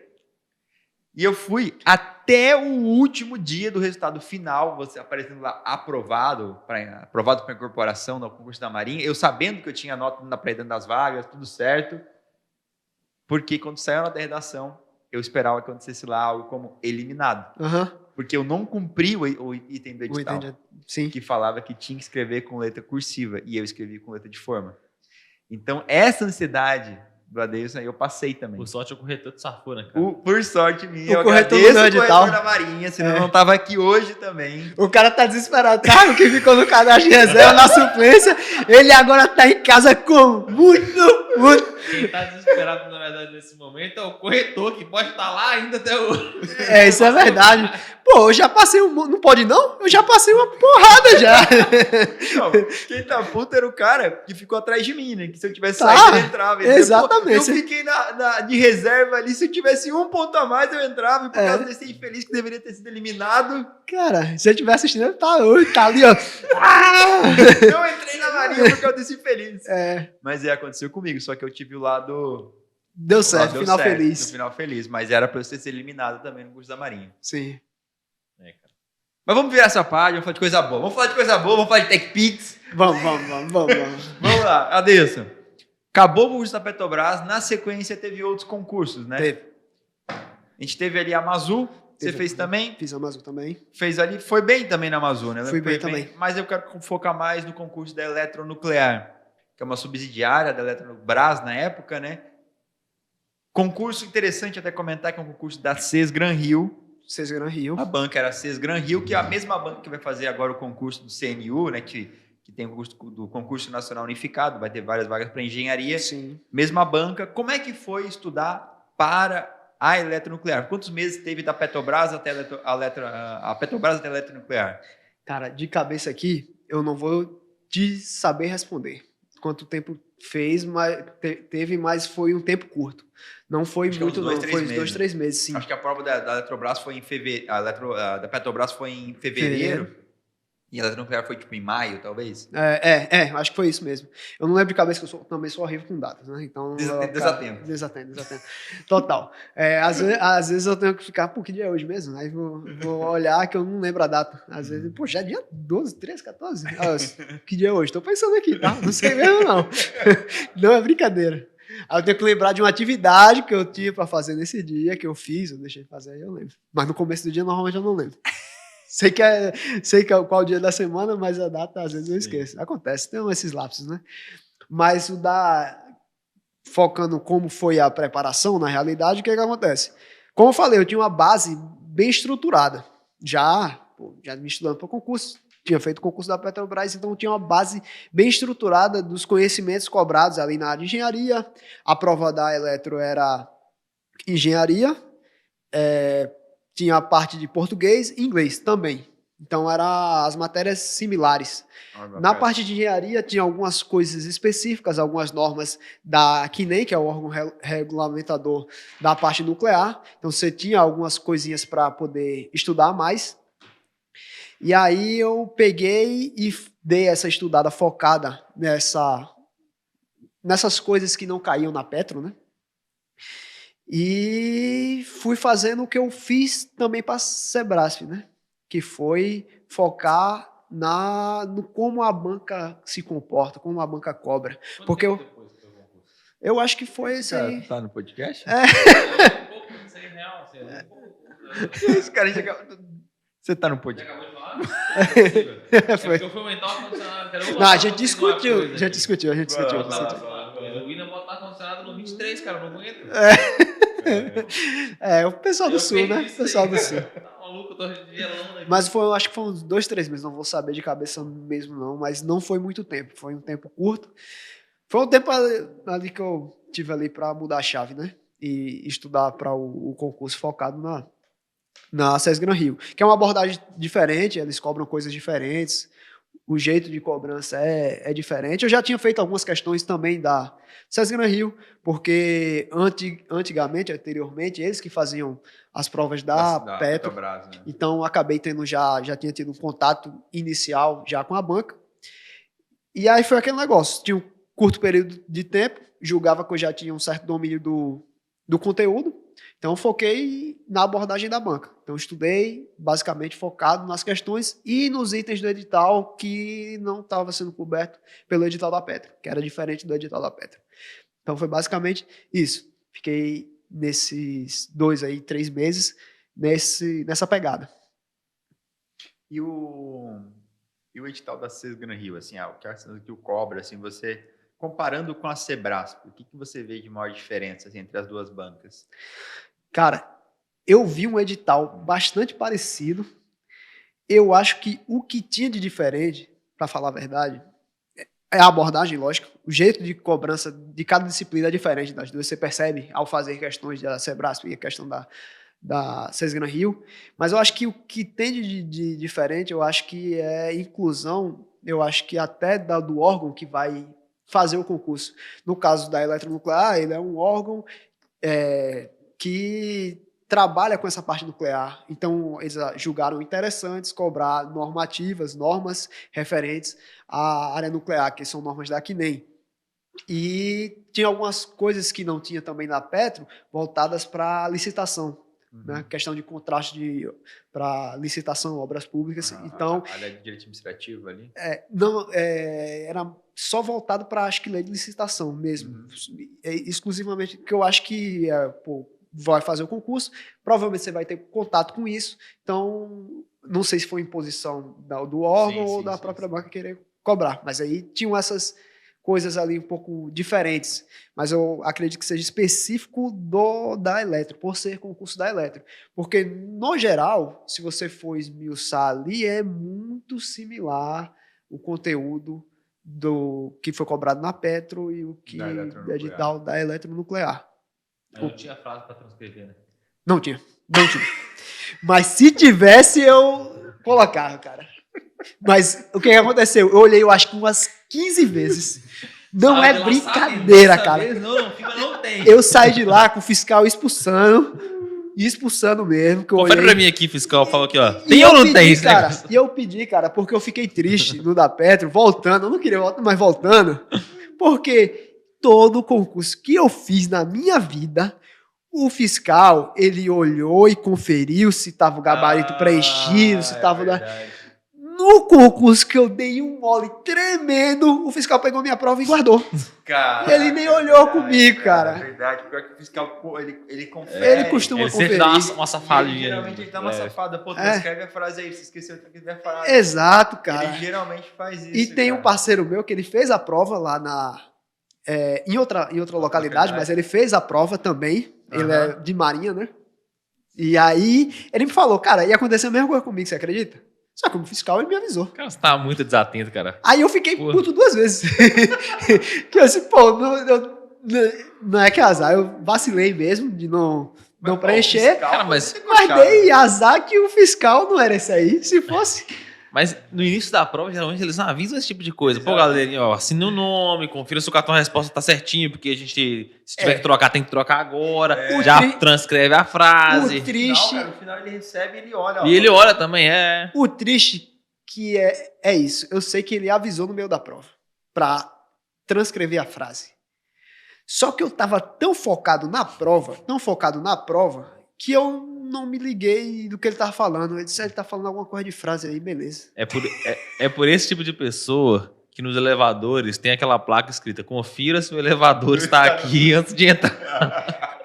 Com certeza. Pessoal aí que tem TDAH ou alguma coisa do tipo, que funcionamento neurológico é um pouco diferente, se dizia muito fácil atenção, eles vão se identificar um pouco. Mas olhem a frase, cara. Botem ali na tua mão ali, ó, que eu tenho que olhar a frase. Às vezes é o nome, às vezes assinar o nome. Às vezes assinar o nome. São coisas que eliminam, de fato. Às vezes não é só rendimento que elimina, não. Só prova disso. Mas vamos lá, vamos falar de coisa boa. Vou voltar para a parte boa. Na diferença Sesgran Rio e Sebrasp ali, você acha que até o nível de... Por exemplo, a Sebrasp, talvez você acha que ela é mais... Cobra de maneira mais ampla o conteúdo e menos aprofundado, e a Sesgran Rio é mais aprofundada e menos ampla. O que você consegue pensar sobre isso? Então, eu senti uma diferença de nível bem considerável das duas provas. A prova da Sebrasp Tinha muita questão de rodapé de livro, cara. Tipo assim, essa questão aqui você tinha que ir bem fundo no conteúdo para conseguir responder. Mas é porque o trabalho do cara pra produzir a questão é copiar uma frase, colar e mudar. trocar uma letra, até eu. E devia ser verdadeiro ou falso. Exato. Mas cara, é Exato. certo ou errado. O cara tem que só copiar e colar, ele troca uma letra. Então tinha. Mas então tinha muita questão que era realmente complicada. E especificamente essa questão, essa prova da Petro, e eu acho que até isso me fez perder muito tempo e demandar minha atenção demais. Ela teve muita questão de cálculo. E muita questão de cálculo no número decimal, cara. Era questão de dinâmica, que era até o que valia mais ponto, não que valia mais ponto, mas era o que valia mais para critério de desempate. Era questões de dinâmica dessa área ali, Blocos ali. que aquele bloco valia mais. Então demandou muito meu tempo. Não era algo que você fazia em uma linha ali, é questão de cálculo e número decimal que você tem que fazer à mão. E é foda, né, cara? Porque, tipo, se há uma prova de A, B, C, D, E, você pode fazer os cálculos arredondados e você encontra a resposta mais próxima.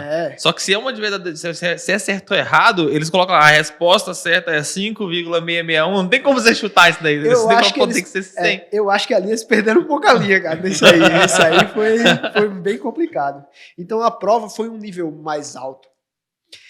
Eu estava esperando já um nível mais baixo da prova da eletronuclear, que foi a prova da CES Gran Rio. Até porque você fez muita questão, né? Você sabia mais ou menos.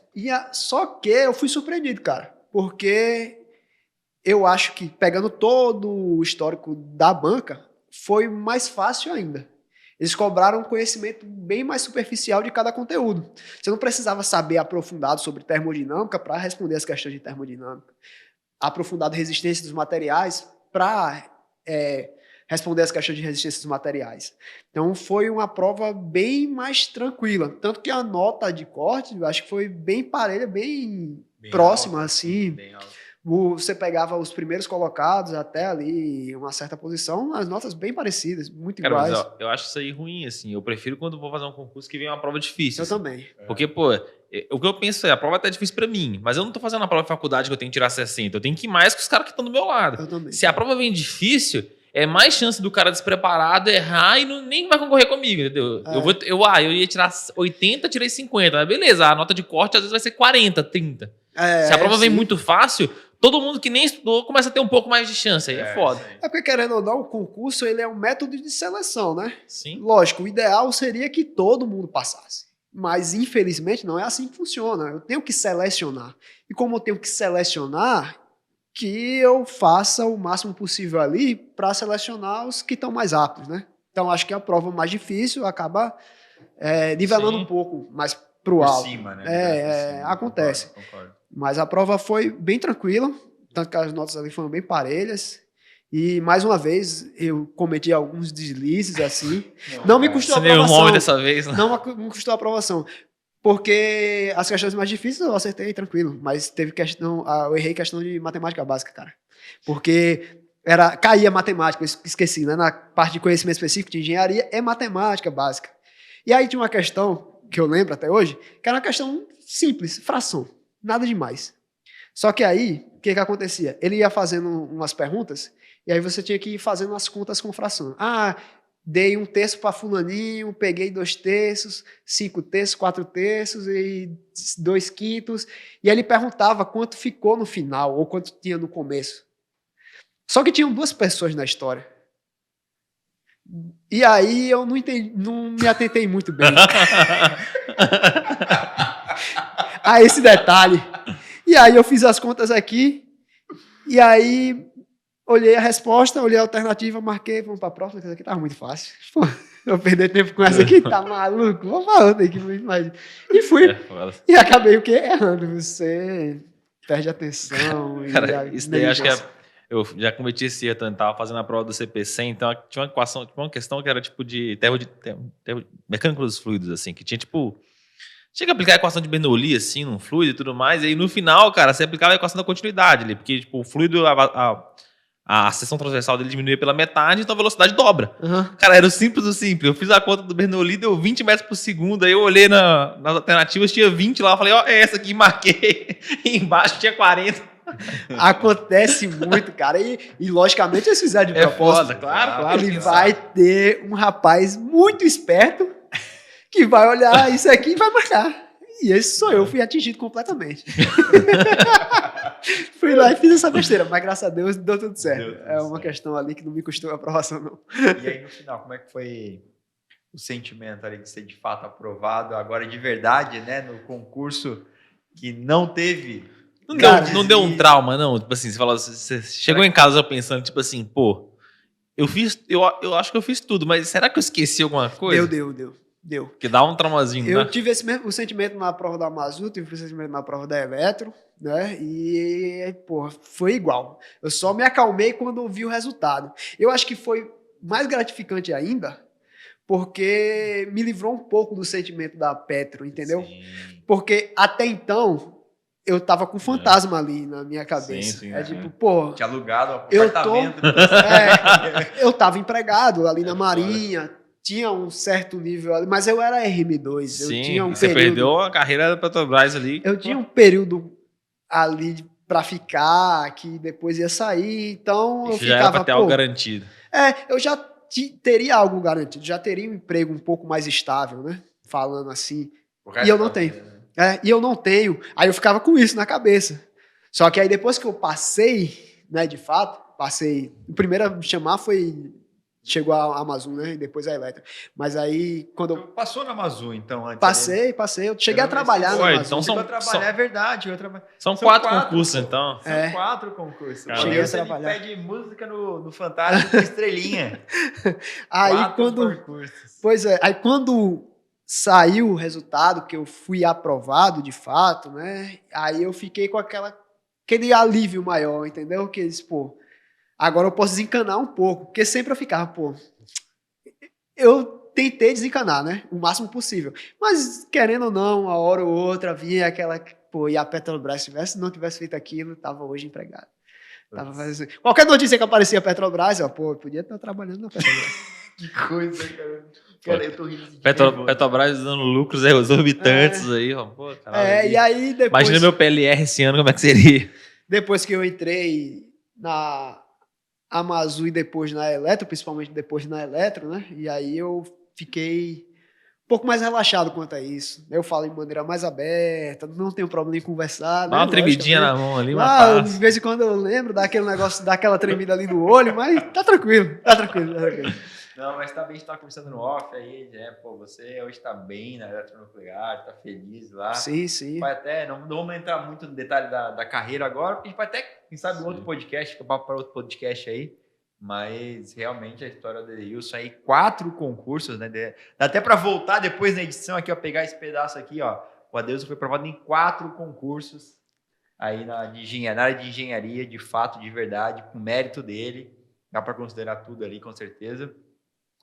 E eu acho que para finalizar, eu queria fazer uma pergunta final. A gente pode voltar depois de uma outra oportunidade com a Adeilson para falar um pouco sobre a carreira na eletronuclear, como é que tá lá hoje. Um pouco mais de casos na Marinha, que tem muito caso na Marinha, nem que quis explorar muito para não delongar, porque eu sabia que a Petrobras ia tomar o nosso tempo. Aí, tomou um bocado. Mas eu queria também agradecer a Adeilson pela oportunidade de falar com a gente, pela presença sua aqui. Contar a história foi muito engraçado. O Nunes e o Carlos aí, que são seus amigos, também trabalharam com você lá na Marinha, deve estar aí ouvindo a gente. Sim. Você viu o podcast dele, ó. O Carlos Adeilson elevou o nível, hein? Elevou o nível do podcast. Que é isso, cara, de supervisor de manutenção de fragata a supervisor de manutenção de reator nuclear, cara. Exatamente. É quase isso, tá quase isso. Mas depois a gente conversa. Eu que agradeço, cara. Foi legal. Me diverti bastante conversando aqui, contando sobre os casos. Acredito que eu possa ter contribuído aí pro pessoal em alguma coisa. Como não fazer, né? Não sei se eu consegui contribuir como fazer, mas com certeza o que não fazer numa prova, eu acho que eles nunca mais vão esquecer. Quem viu esse podcast na íntegra não comete esse erro, cara. Sério mesmo. Sério mesmo. Adeilson, mais uma vez, muito obrigado. Foi muito bom essa conversa, muito engraçado, muito contraída. E é isso aí. Mais alguma coisa, cara? Não, cara, só consigo imaginar aquele meme do chorrindo, assim, sabe? O chefe dele falando, olha lá, ele não assinou a prova, ele Mas foi tipo isso, cara, foi tipo isso. Mas tudo certo no final, né? Foi um show. Ai, cara, muito bom. Muito bom, muito bom. Galerinha, esse aí foi mais um 01cast, o podcast oficial do Concurseiro 01. Essa baita história aí do Adeilson. Quero agradecer a presença e a audiência de vocês. Lembrando, estamos aqui no nosso canal do YouTube. Já compartilhe esse podcast com um amigo seu para não cometer esse erro do Adeilson também. Saber como estudar, porque é o seguinte, a gente falou, brincou muito, contou muito caso aqui, mas as dicas aí que o Adeilson contou para os estudos realmente valem a pena e vocês devem seguir. Compartilhe esse podcast, então. Segue a gente nas redes sociais, @concurseiro01_ engenharia, @concurseiro01_ oficial. Nosso canal no YouTube. Se inscreve, compartilha, curte aí. E nos vemos aí em um próximo episódio. Valeu, muito obrigado e até mais. E lembre-se de transcrever na prova a frase. Lembra, pessoal, lembra. É melhor. Verdade, Evita transtorno. Mesmo que você passe em outro concurso, mas é melhor. Vai por mim. Dorme bem depois. Vai por mim, Evita. Eu perdi um bocado de cabelo, tá? Show de bola, É galera. isso. Obrigado, valeu.